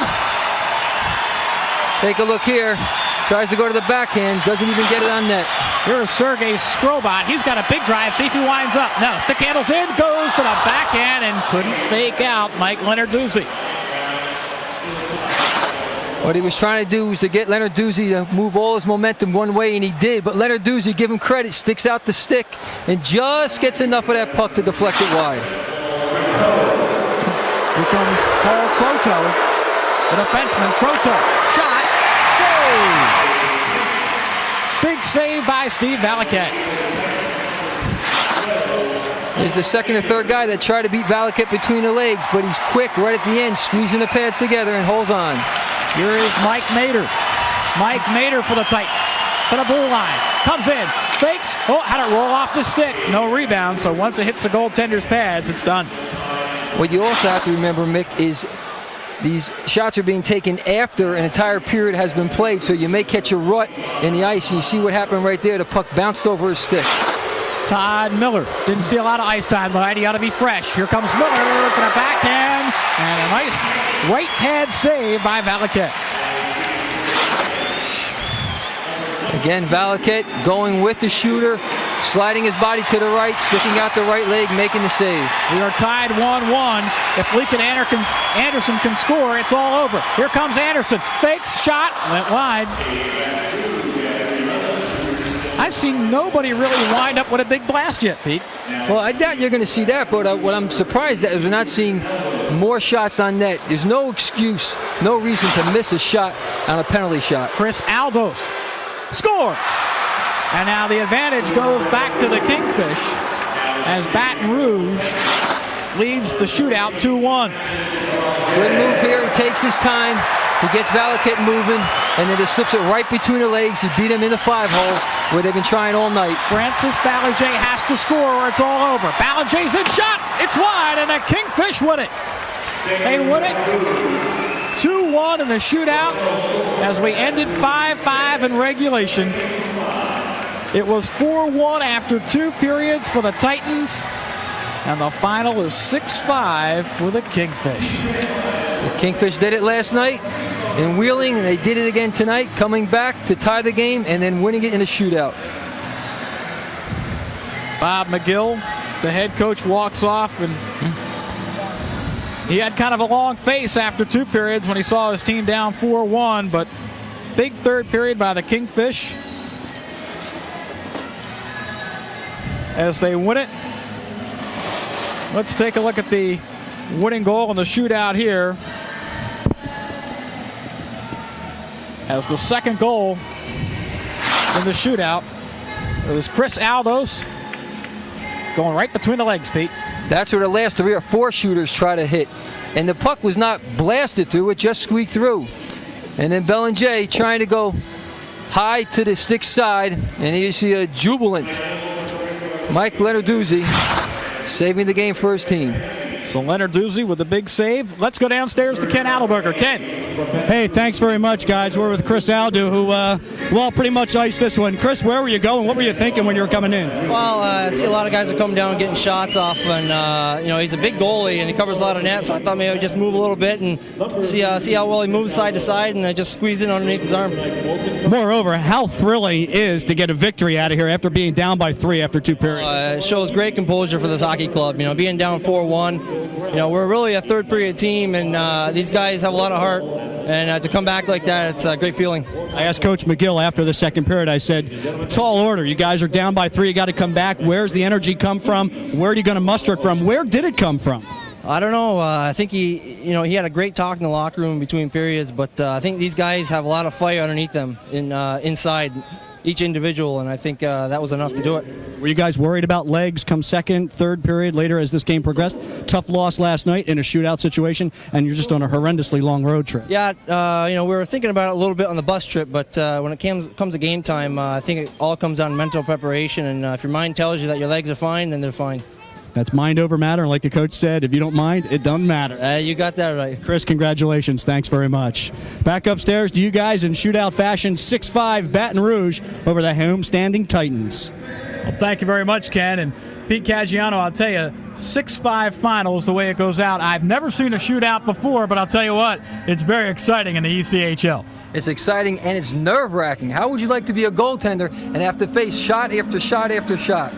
Unbelievable. And Aldo's with a big goal. But I'll tell you what, it was also a big goal by Mike Hall to extend that shootout period. He put that in on the 5th shot by the Titans. If he didn't put it in there, we never would have gotten any further. Well, I'll tell you what, 4-1 after 2 periods. And then when you thought about it, we said it was the best period this year by the Titans. And the wheels kind of came off in period number 3 as they give up 4 goals. Well, credit to Kingfish. The Kingfish did a great job in that 3rd period. They got their legs back. The legs they lost in the 2nd period, they found them in the 3rd, and they skated, and they skated, and they skated, and that's why they made the comeback. Well, maybe, just maybe, we were saying that without McLean tonight, it looked like the Titans had really found their goal scorers. But when all's said and done, you really could have used the scorer like McLean in a shootout. Oh, absolutely. Somebody with that skill, that ability, a sniper, that's what you want, especially on penalty shot situations. Well, when all's said and done, 6-5 the final tonight, but still a lot of home dates continuing for the Titans as they have another game here tomorrow night. And, of course, our next game is on CN8 on December the 10th when Wheeling comes to call. So still a lot of hockey to be played here as the homestand continues in Trenton. And the Titans really need to pick up on games like this, to make their mark in the standings. Well, not only in November, also December, they play 8 out of 10 games at home. That's where you have to make your mark. That's where you have to draw your fans. That's where you have to put points in the standings, because when you play home in front of your fans, you have the last change on the ice. Those are the things you must make work if you're going to be successful. Well, like we said, our next telecast coming up on CN8 will be the Wheeling Nailers live here December the 10th on Friday. That game time 7:30. And, of course, you can check out our website for all the games, www.cn8.com. Well, now for Ken Adelberger downstairs and for Pete Caggiano, I'm Mick Moddinghoff. And once again, your final 6-5 in overtime tonight as the Titans go under 500 as they had a mark of 4-5 coming in, and now they go 2 games under 500, but still a lot of home games coming as they have Greenville, the Growl, here tomorrow night. Of course, you might be able to get out and see that one. Once again, for Kenny and Pete, I'm Mick Moddinghoff, and thanks for joining us this time around on CN8. Again, your final 6-5 as the Kingfish are king tonight here in Trenton. So long, everybody.